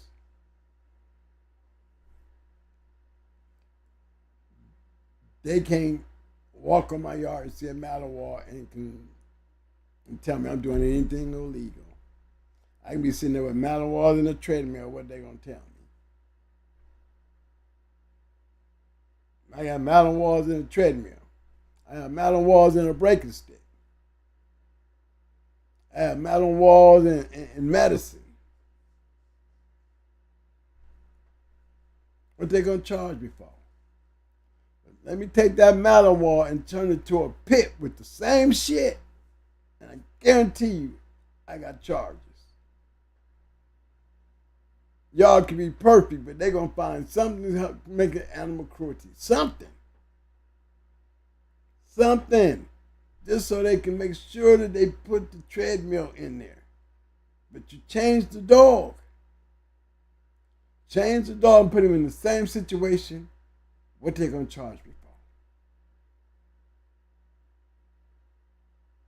for? Owning dogs for the purpose of biting people.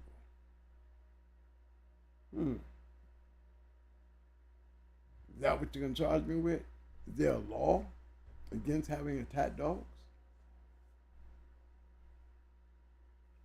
I've never seen one. There's laws that I must follow pertaining to my attack dogs because they are considered lethal weapons. You can get a felony charge for letting your dog attack somebody.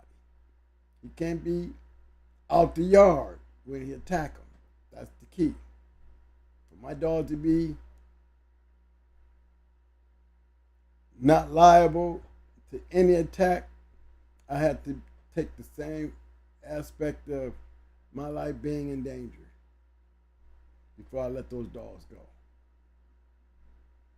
He can't be running across the street after running out my backyard unless he has something in mind.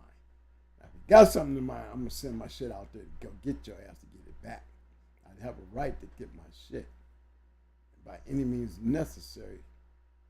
So I will send my dogs after your ass if you got something that belongs to me. But if I just caught him back there trying and he broke and ran off, I send those dogs at him and they hit his ass, I'm being charged. Why? Because where is the danger? He was already gone. He was already gone. You were out of danger, yet you sent your dogs out there and he chewed it. Man got chewed up. You're going to go to jail. You probably lose your dog. You know, those are certain things that having those type of dogs has those, you know, you have to understand. If you ain't controlling that dog, if you don't have that dog under control, and I have my dogs under control. Chaos is just,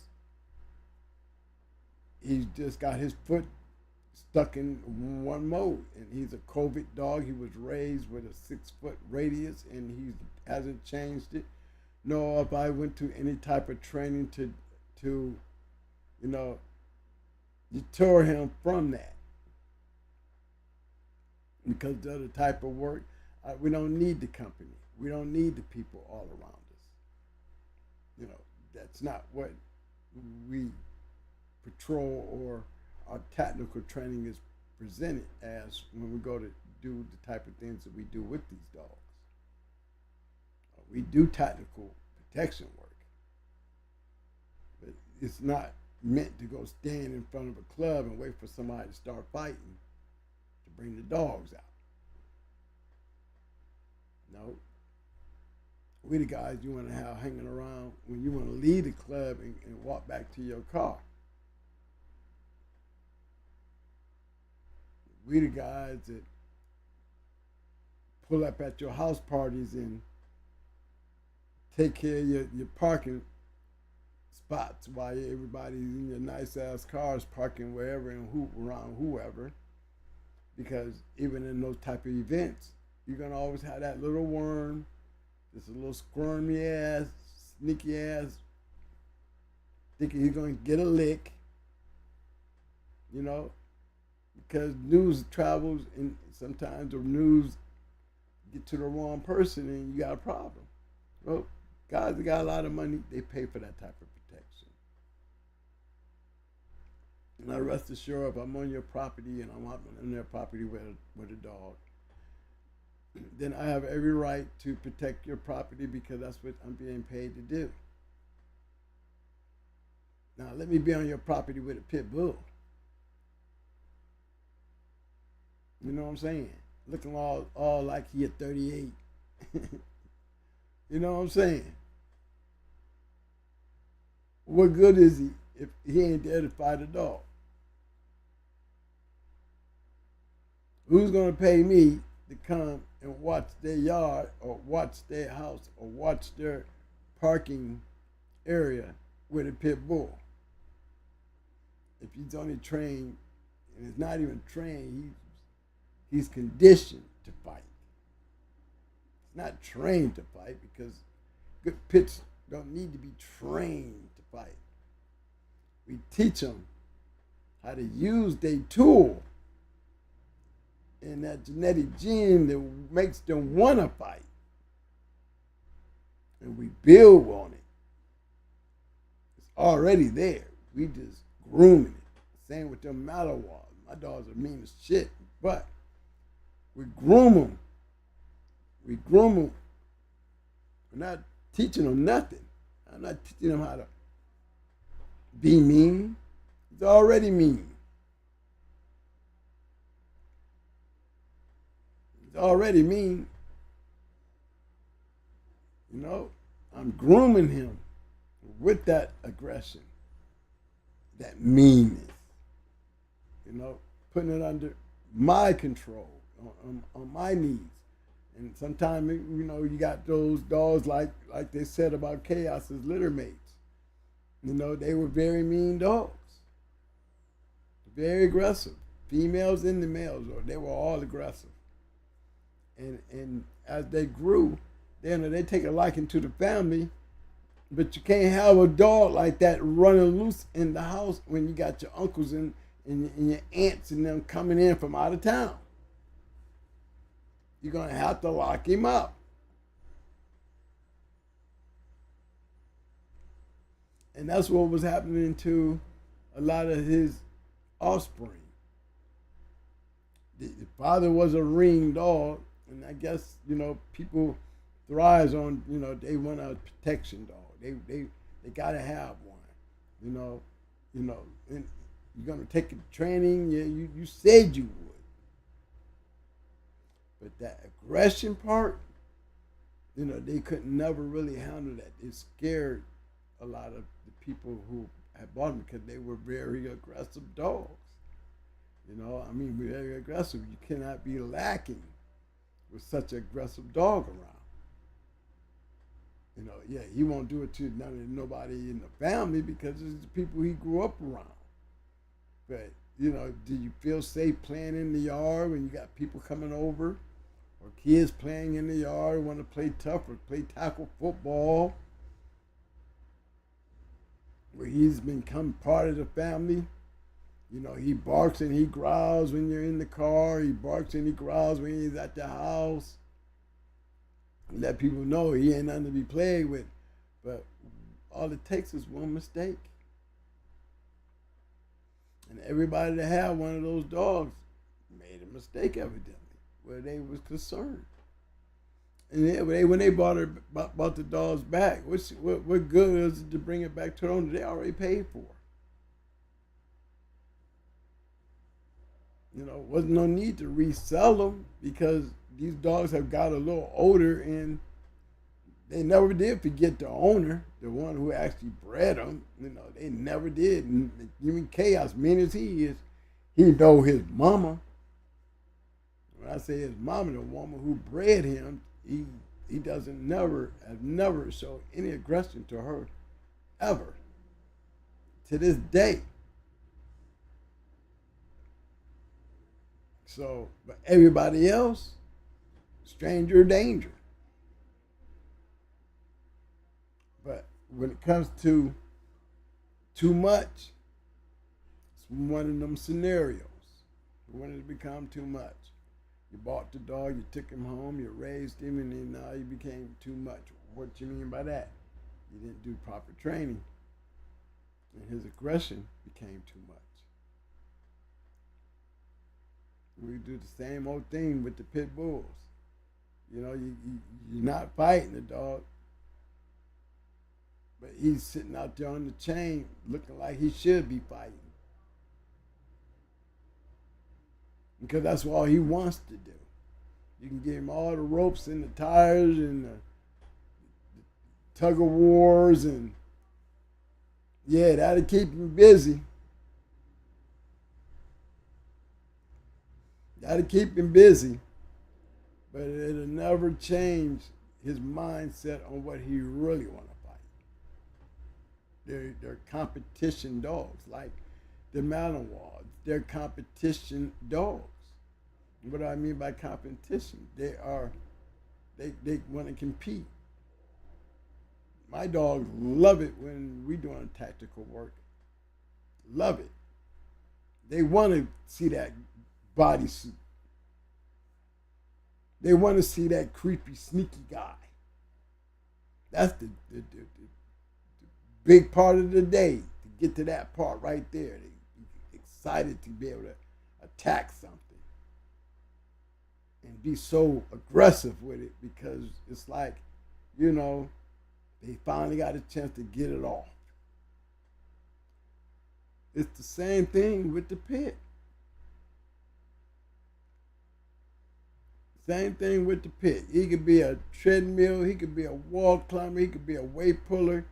But if in his mind, what he really wants to do is snatch something up, outside of everything you got him doing, and the opportunity come, he gonna snatch something up. How many times have we seen it happen? Oh, he's a good dog. Oh, he's good around dogs. He's around like cats. He doesn't grab nothing. He's just great.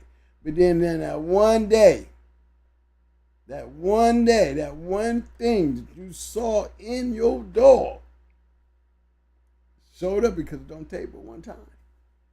They hit that switch, and a switch you always thought it was there, but you never see them pull it. They always seem to pull it. They always seem to hit that switch. I don't care how much you didn't have that dog around, how much that dog loves you, how much he will. I didn't really have to train him. It's just, we do this every day. All that one time that he hit that switch, and you got a problem. And see, that's what I have to deal with when I'm dealing with my dogs. I carry muzzles on me. I don't need no breaking sticks. I can call them off anything. It's just that initial action that's called reactive. That reactive action will get me in trouble. Because you can't stop to talk to me. You can't stop to, hey! You can't do none of that shit. So I'm always moving around. I'm in a tactical mode when I'm out with him because that's the only thing I can be when I'm with him. He's looking for work. He's looking for an intruder. He's looking for something to bite. He's looking for somebody to act up because that's all he's been trained to do. Yes, he sniffs drugs, he sniffs for guns, he can sniff for money. But what he really wants to do is attack shit. You know, I think as we grow into this new day and age of guys that seem to be hitting that CNN satellite a lot,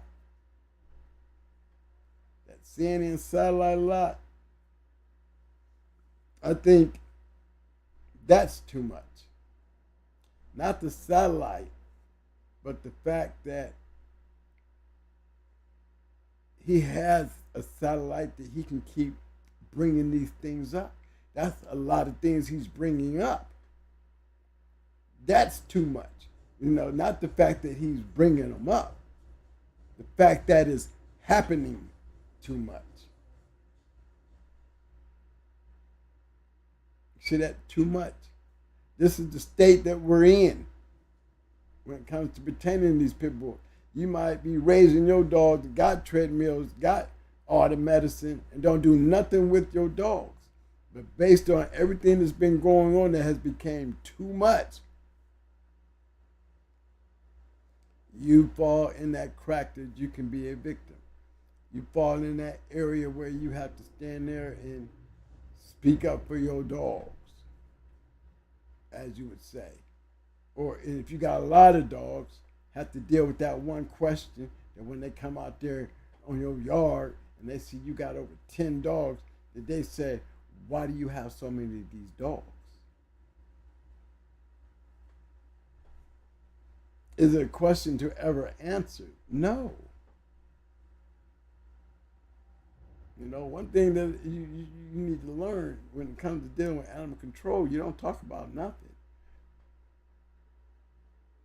You know, and you sure don't let them act like they're detectives, because they're not. They're dog catchers.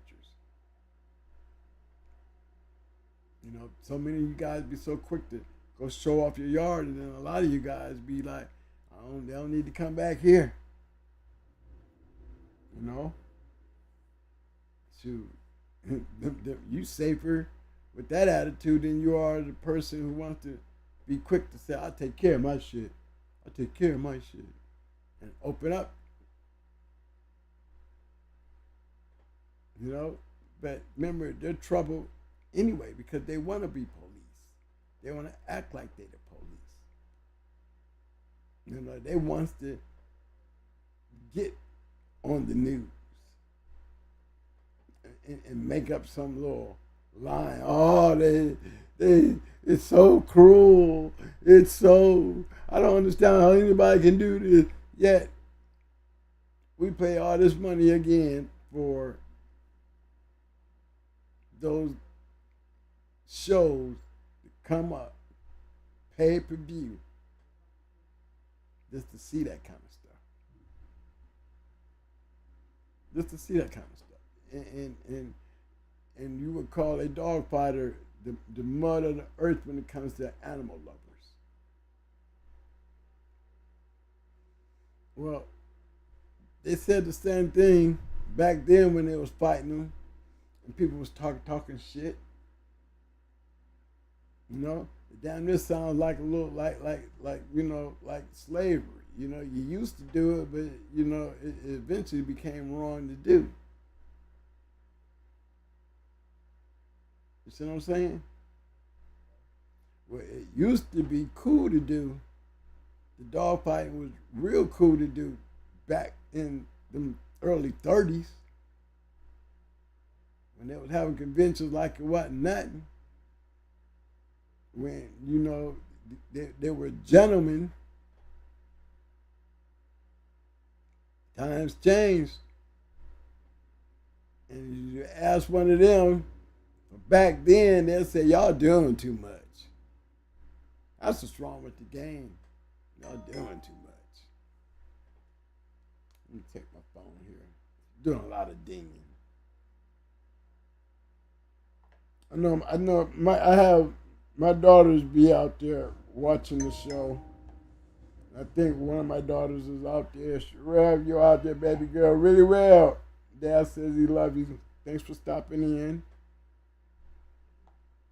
She's a dog girl. She'd be one of the first to sit there and say, Dad always had me out there with the dogs. I think I had all of my kids out there with the dogs. But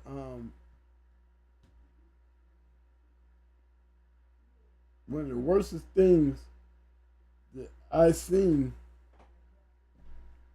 as I was leaving and looking back on where we came from and where we were headed was they were systematically, y'all, killing off the dogs. Look, when they went and got Pat Patrick and Floyd and a couple other great old dog men and wiped out their yards, you know what I'm saying? I'm telling you, it was a playbook move.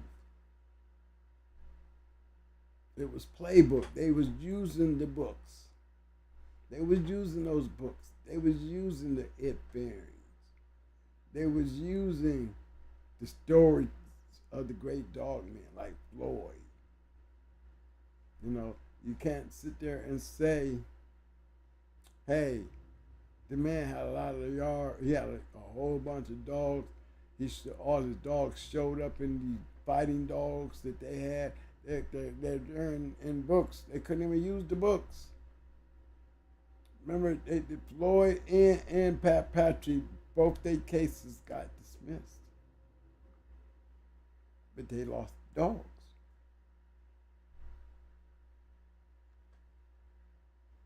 And they were fighting dogs.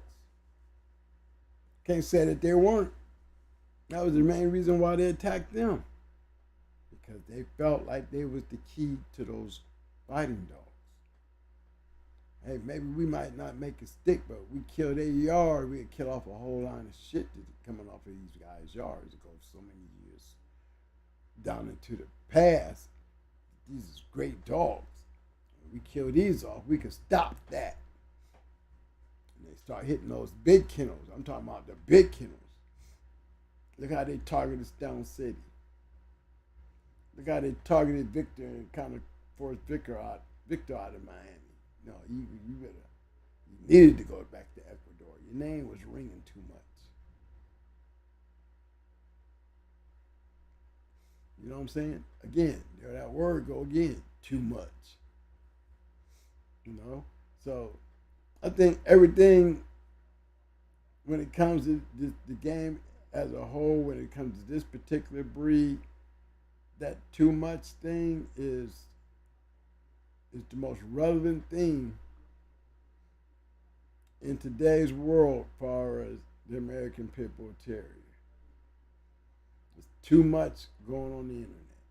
There's too much arguing on the internet. There's too much trolling on the internet. There's too much trolling, period. See, everything is at a too much level. Too many puppies being sold. Too much. They're charging too much for nothing.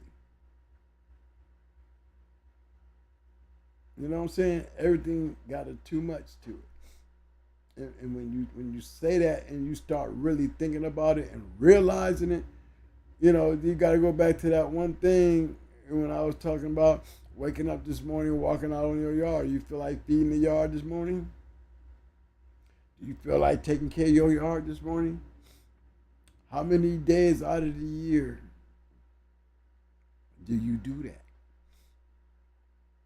How much dedication do you put in? How many times do you deny the family those quality moments because you can't leave? Can't go no more than 24 hours. You got to go home and take care of the dog. Who's going to take care of the dog? I can't go on no trip for no week. I can't go on no trip for 2 days. Then you start hearing that word come from your wife or your children. We can't do this because of the dogs.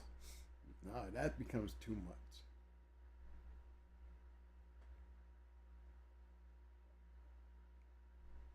See, everything has that angle where there's nothing good at the end of that rainbow. only gratifying thing is that enjoyment of why did you put so much at risk to get what out of it? What was it? I love dogfighting too much. I love to see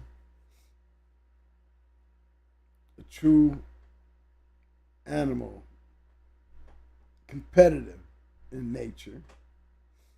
Like me as a Marine, I speak so highly of the Marine Corps because, we are professional killers in the world, knows that.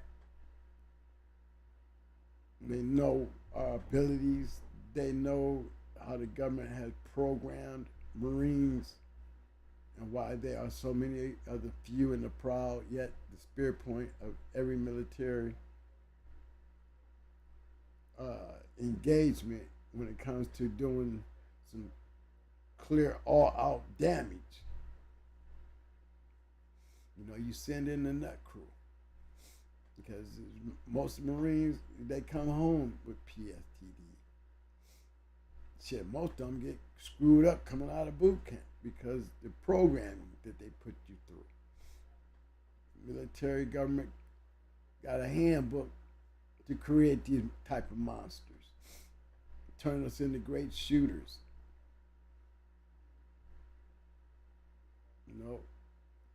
Kill or be killed. Well, we don't even got to worry about be killed. We're so concentrating on the killing part that we don't even concentrate on the be killed part. We're not allowed to die as Marines. So you better keep killing because you're not allowed to die. We already got a few hands, so you can't be out here dying. That's why they call us the crew and the pride. Well, I used to say the same thing about my yard. Everybody can't make that level to be able to go out there amongst the world. Because, like I said, it's not a pick and choose thing. And anybody who puts in that type of work and step into that wall with their animal, there to compete, gotta honor that soldier. Because the soldier is the dog. He's getting ready to go to war. He don't know nothing about what's getting ready to happen outside the fact when he see that dog, he knows it's time for him to go. He got just as much of a chance to win than in your mind when most of the people there know that you ain't got no chance based on who you're going into, or based on the dog you're going into. The odds is not really in your favor, but you're there. There's nobody out there that can go out there and go 100%. There's a few out there that damn near close to 99%. I'm still trying to see supernatural record again. But to compete like that and have that type of understanding, you got to salute it because it takes a lot to be caught up. Would you call it a sick illness?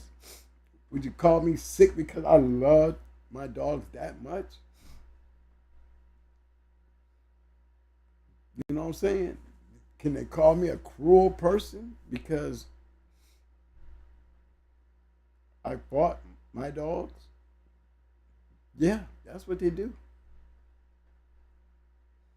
But what is our understanding?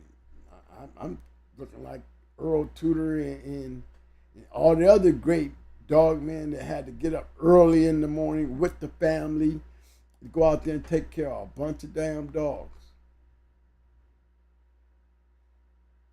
Putting everything and everybody at risk over a bunch of damn dogs. You gonna say you didn't love them dogs as much as you loved your family? I guess I did. Because I was definitely staying and taking care of them and not being able to go nowhere or do anything because of them dogs. And I didn't have no problem with it. Maybe the wife and the kids did, because they never had the opportunity to travel like we wanted to travel until I had, I had kennel partners, and they were my proteges. I could start falling on them, and they made it possible. Shout out to them a few times, but not much to the point that I could trust anybody to take care of my dogs like I do. That's a routine, and I'm just not going to pull anybody into my yard to have them take care of my dogs while I go enjoy some time with my family. See, there's a shortcut and there's a bad point to that shortcut. That's when it's too much. When you can't do the things to make everybody happy, it's going to be too much. Yep, that's where it starts catching up. And the problem starts sinking in. And you notice there's always a pinnacle point to where everything go wrong. If you've been doing this shit long enough, I know there's a many of y'all out there listening to me know when it goes wrong. I got 5 baby mamas. And even the cutest ones had to deal with me and my dogs. You know, the ex that died, she wasn't even that type of person. Too cute. Be with me, she was in them jeans, in there helping me breed some dogs, up in there helping me hold some dogs while I'm doing this or doing that. She was a dog girl.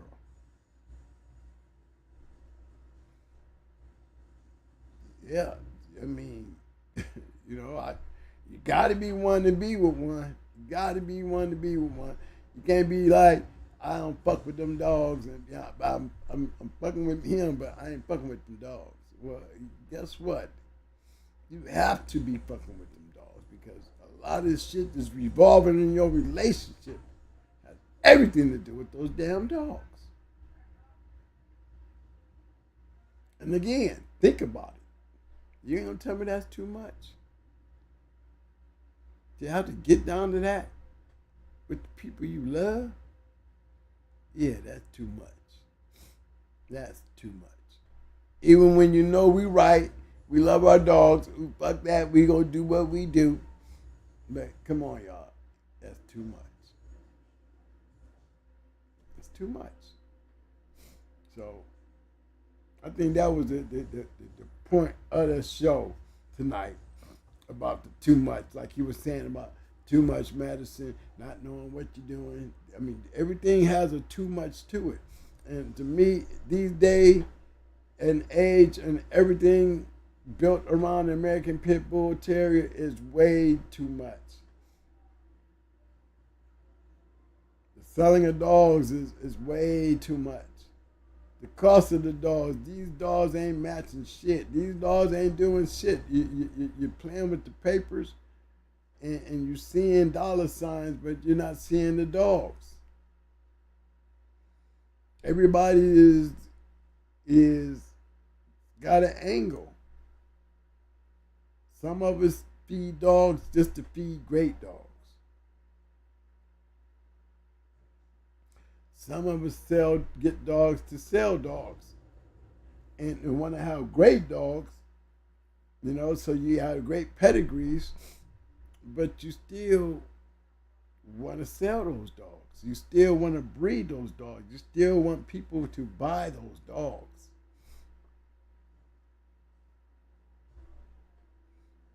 And when you get caught up in that, it becomes way too much.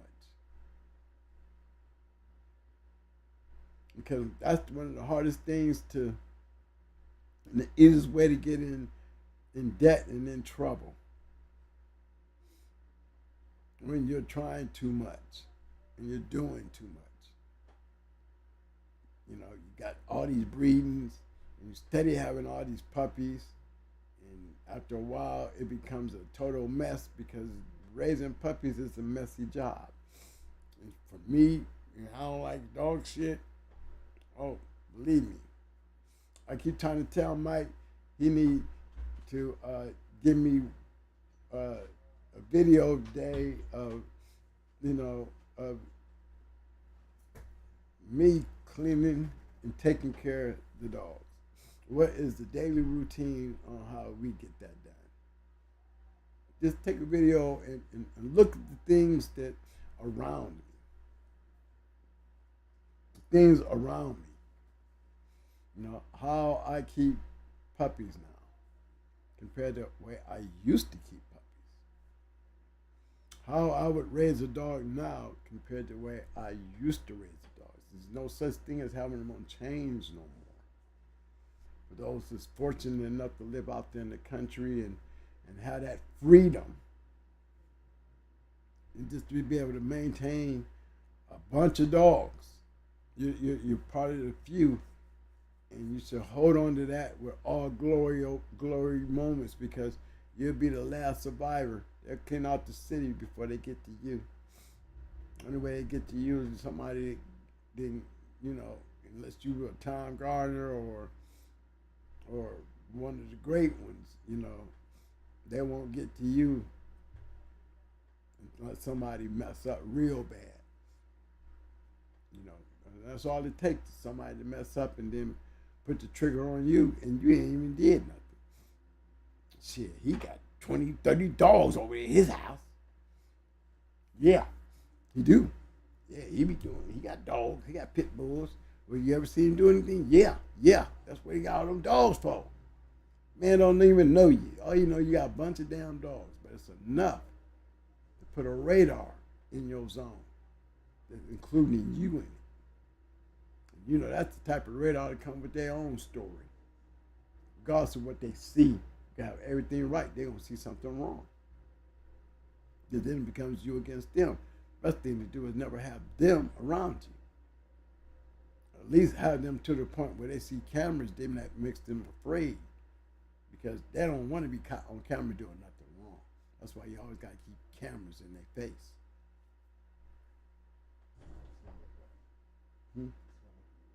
That's good. Now, hey, I'm going to take on any questions, guys. I know I talked about a few things. Did I cover some shit, Mike?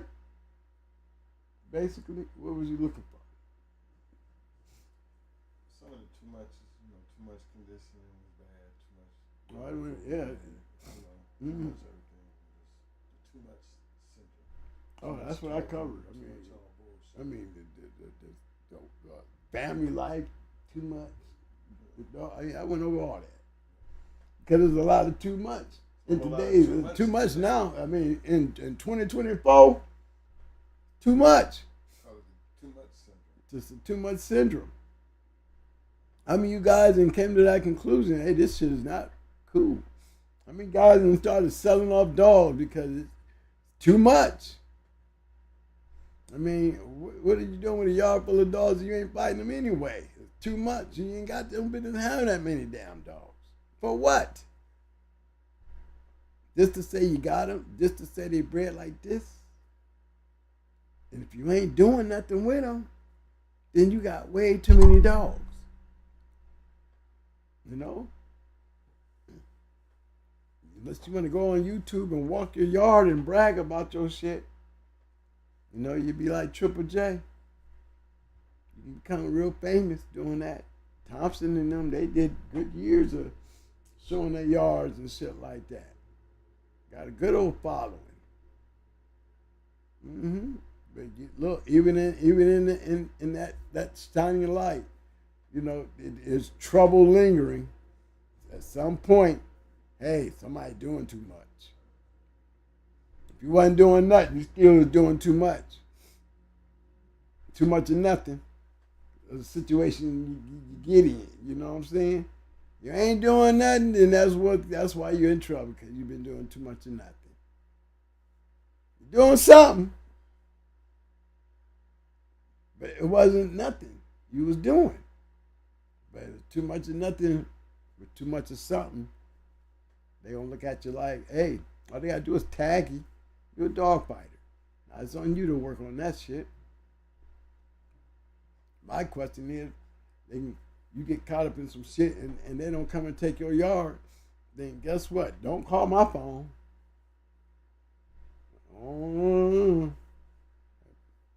Anybody got the man walk on their yard and walk off after being caught in some shit. You better not talk to that person. I wouldn't give a damn if he's your best friend. Unless he's explaining to you why, you know, and you know, your best friends, they tell you the truth. You know, even your best friend, your down homie, gonna tell you the truth. Why they didn't take your shit? What you do, man? Come on, tell me. You know, yeah, Mike saying, I'm gonna get closer to the mic, man. What you do, man? How they do that? Yeah, you know. Remember, it's like me seeing Chico come out of the police station with his dog. How did he do that? How did he do that? How was he able to go and match the dog after getting caught up in some shit, getting his dog back, and still making champion, and then going for a grand champion? You got fake teeth in your mouth. Ain't he doing too much? No, he wasn't doing too much. Evidently he was just starting because, look, he sold a bunch of damn dogs out here for crazy ass money and some fake ass stories. And when it became too much, you barely hear his name now. He's running his mouth, but he doesn't carry the Chico Lopez of the past where everybody thought he was just as great as STP. You know, that's when you did too much. See, you didn't lie down and get quiet enough because the game, for some odd reason, I think it might have been Douglas Brown that started it. You know, I would have to say 7-8 Sports actually set the trend and the opportunity for people like, you know, Douglas Brown, some nobodies trying to be somebody to get in and play that game amongst the great ones. You know, pick a couple fights with them, elevated himself by making trouble with the great ones. Because he knew he would have some foolish followers, you know what I'm saying, that put a label on him that he didn't even deserve, calling him a dog man. You know, but that's how it happens. Not saying there was anything wrong with it, but it opened up the door for people like us to evolve from it. Look at all the great dog men we didn't have on this show. They evolved from it. You know? But when did it become too much? When you look around, you don't see them no more. You know what I'm saying? That's the same thing with us. When it become too much? When you look around and you don't see me no more. Big shout out to my man Bulldog Jones coming in with a 5-piece showing some love. Appreciate that, Bulldog Jones. Hey, you guys, I know the pig picking this weekend. July 27th down there in Hillsborough, North Carolina. I don't know if we're going to make it this year. Tom? Yeah. Oh, you having it early, ain't you? We went in September, didn't we? August, yeah. Yeah. Maybe it would be nice to go again. But we just got Who's gonna be taking care of them damn dogs? right. I ain't got nobody to take care of my dogs.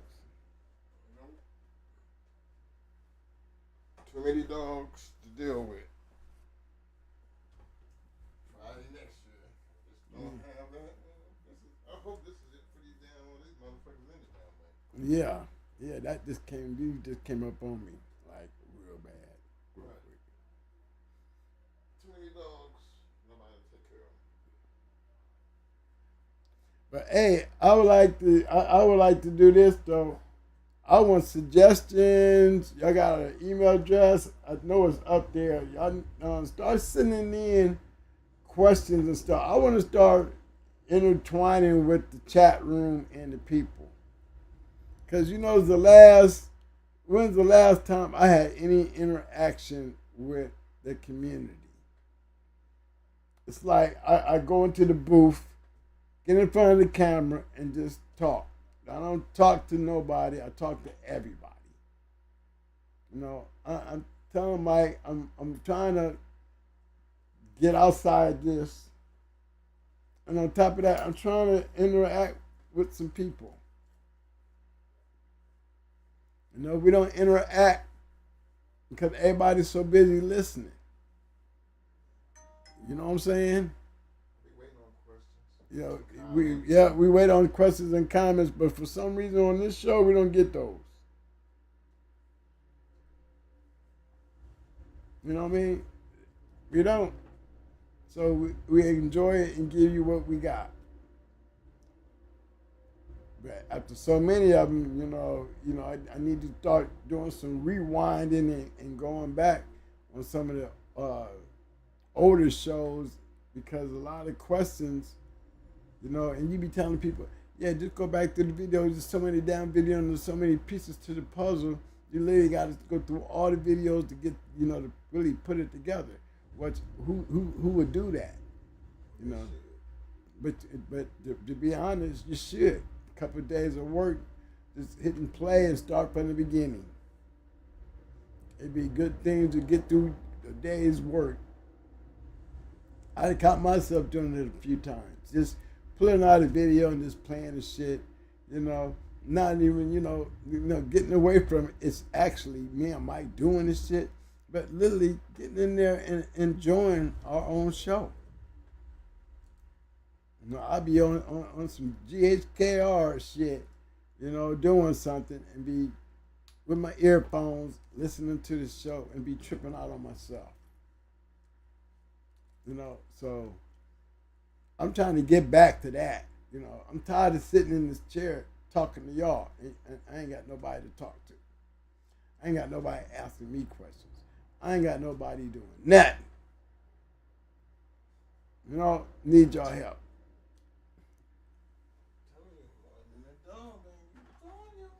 I'm trying to tell you now. Big shout out to my man walking down ramp coming in with a 5-piece. He said peace to the chat. Salute to Twin 1 and Twin 2. Save me a seat on Friday. I would do that, Ram. Oh yeah, definitely. Invite you. I miss Bakari. I miss my old boys, The booms. Let me get in here right quick while we sir. shut this down. All right, fellas. I know. Too much is too much, but then you never figure it out until you find out, goddamn, it's just a little bit too much. That's, We're not going to make it to the pig picking this year, actually, because of the timing. Believe it or not, I think it's total, just too many dogs we got to deal with. Can't afford to get away for a damn weekend. See, dogs is like kids. I don't have anybody to babysit the kids. And that timing is just terrible. So, for those who can make it, it's a great experience, a great chance to meet new faces. Again, July 27th, Hillsborough, North Carolina. Tom Garner pig picking. Take pictures, y'all. Get videos, everything. Hey, what that new airline called, Mike? Blue Streak? Blue what? What is it? I don't know. Blue Spirit or something. Blue Spirit? Yeah, whatever it is. Man, we need to look that up, man. Catch us some more cheap tickets, man, and jump on that. If I'm going, I'm driving. I ain't trying to be running around there. Yeah, man, that was fun. But how long did it take us? About 6-7 hours? Yeah, but see, Raleigh was an hour, 2 hours away from there. Yeah. And then we got to pick up a car and then drive there. And then we so close. I got to go see the grandkid. Yeah, we got to hit the No, I can't. See, that's 3 days right there. 3 days. We there ain't no going and coming right back. Nobody going to go out there and feed those dogs and take care of those puppies like I do. So, look, enjoy yourself. If you haven't ever been to one, take advantage of the situation, meet some new people, hear new things, and it's an experience that I think everyone would enjoy and at least have a chance to be able to do it at least once in your life. Right. Even if you don't like Tom Gardner, do it just do it as a bucket list thing because it's definitely something if you raising pit bulls to you would definitely. I always talk shit about not going to his shit. I never wanted to go to Tom's house. Didn't have nothing against him. You know, I didn't have nothing against him. It was just they was old school for us, and we was the new kids on the block. You know, and we were hungry. But I got a chance to go. Man, I had a ball. Turned out to be a nice occasion. Met a lot of people. Got a chance to actually That was sit thanks down. to y'all, though. That was really thanks to y'all. You know, Tom had, opened his doors, and hospitality was at its finest. Food wasn't all that great, though. There was a lot of it. There was a lot of it. Just wasn't cooked very well. Stop complaining about the food. Everybody was eating. It was hot out there, too. It was hot as hell. But, I mean, it was just a great experience, man. Well, I'm not going to rag him on the food, man, but everybody know the food wasn't cooked all the way, Mike. That's all. It was good, though. He offered it, you know. I'm just saying. Okay. This year, we're going to make sure we get food cooked, though. But other than that, it was, it's definitely an experience. If you ain't never been to one, you need to go to that one. Because it's definitely an experience to go to Tom Gardner's yard. Bulldogs. I think it's called Bulldog Hill. Yeah, it's a hell of a hill. Yeah. Great setup, great opportunity to actually see how it's done. Yeah. From somebody who's experienced and know how to do it. Might talk shit about the man, but you can't talk shit about his accomplishments. And that's where I'm at with that. You say Gardner's like saying Tudor, Boudreaux. You know, his name is still amongst the great now. He's still alive. Major factor, still today. Still bulldog. Still bulldogging it, and we ain't got to bulldog it.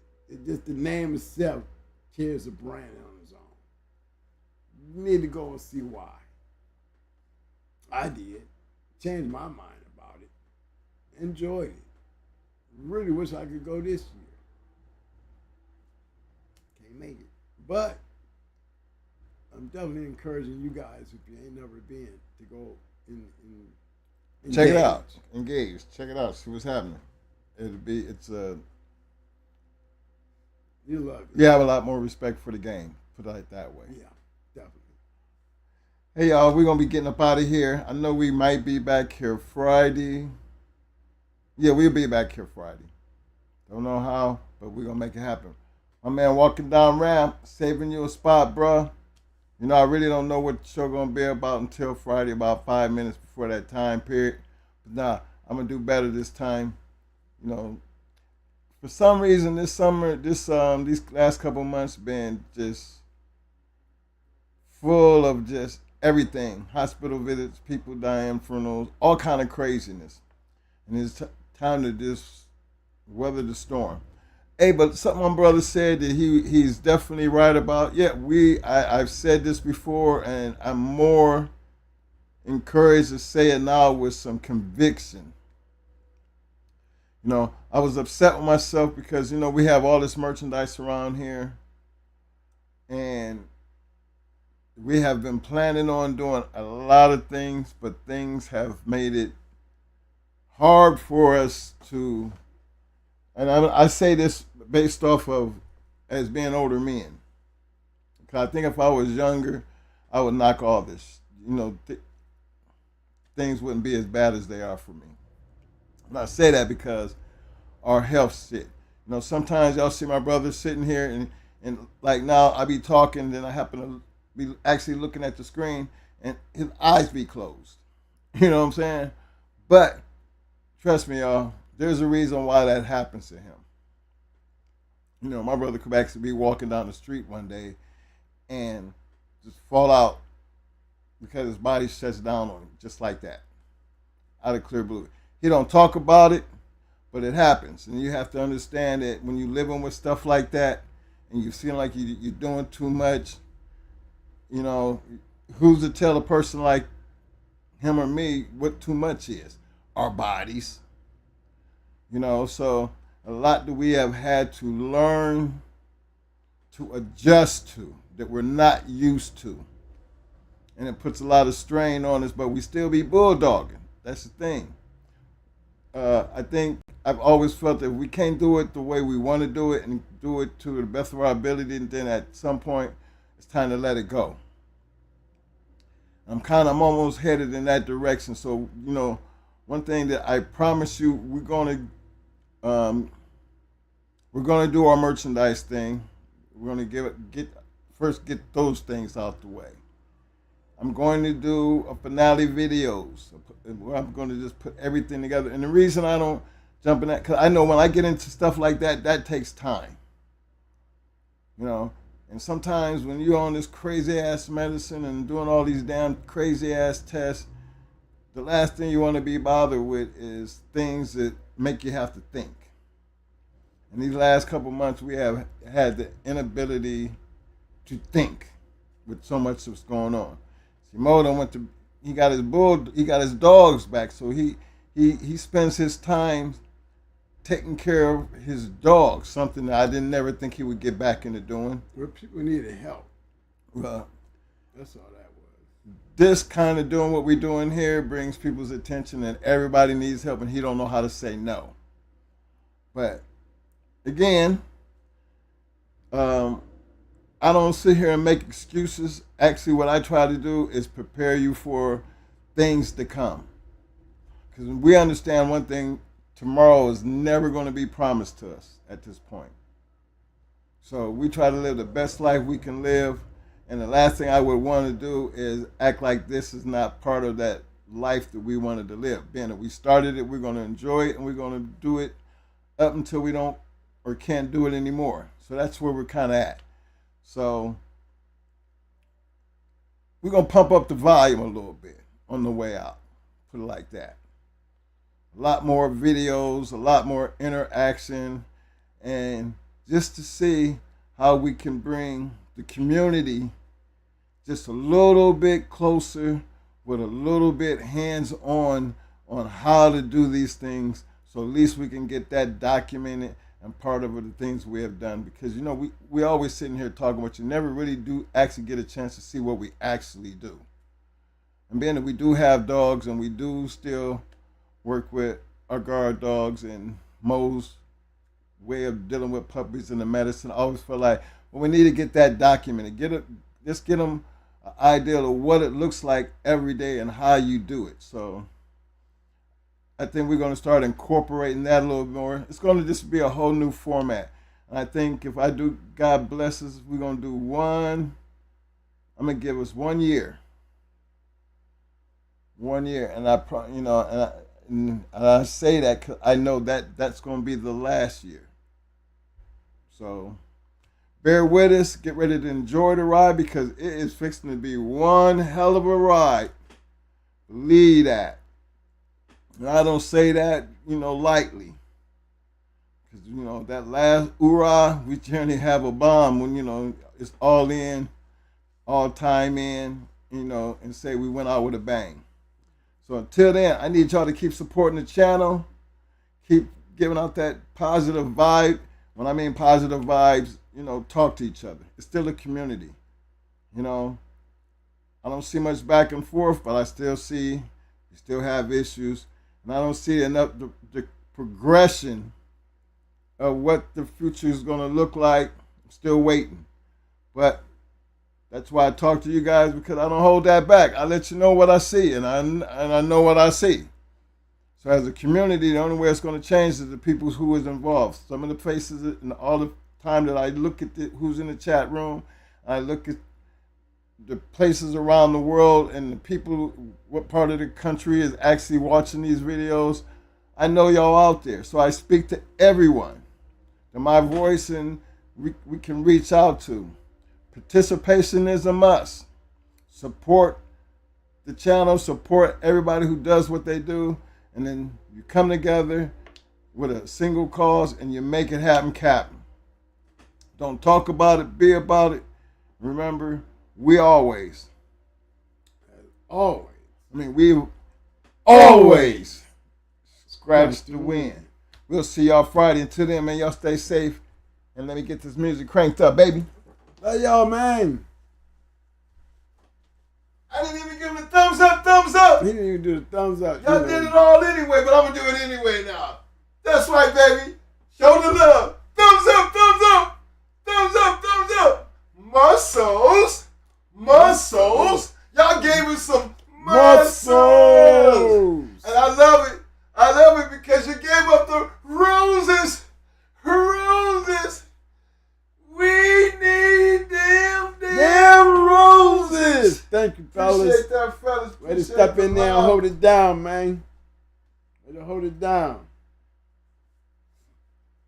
That was good looking out, fellas. I see y'all. Dickie Foster. Love you, baby.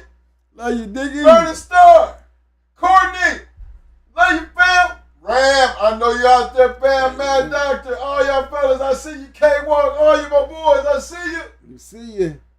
Shout out to my kids and my grandkids out there watching your grandpa. What's up, baby? In there. Love y'all. Peace.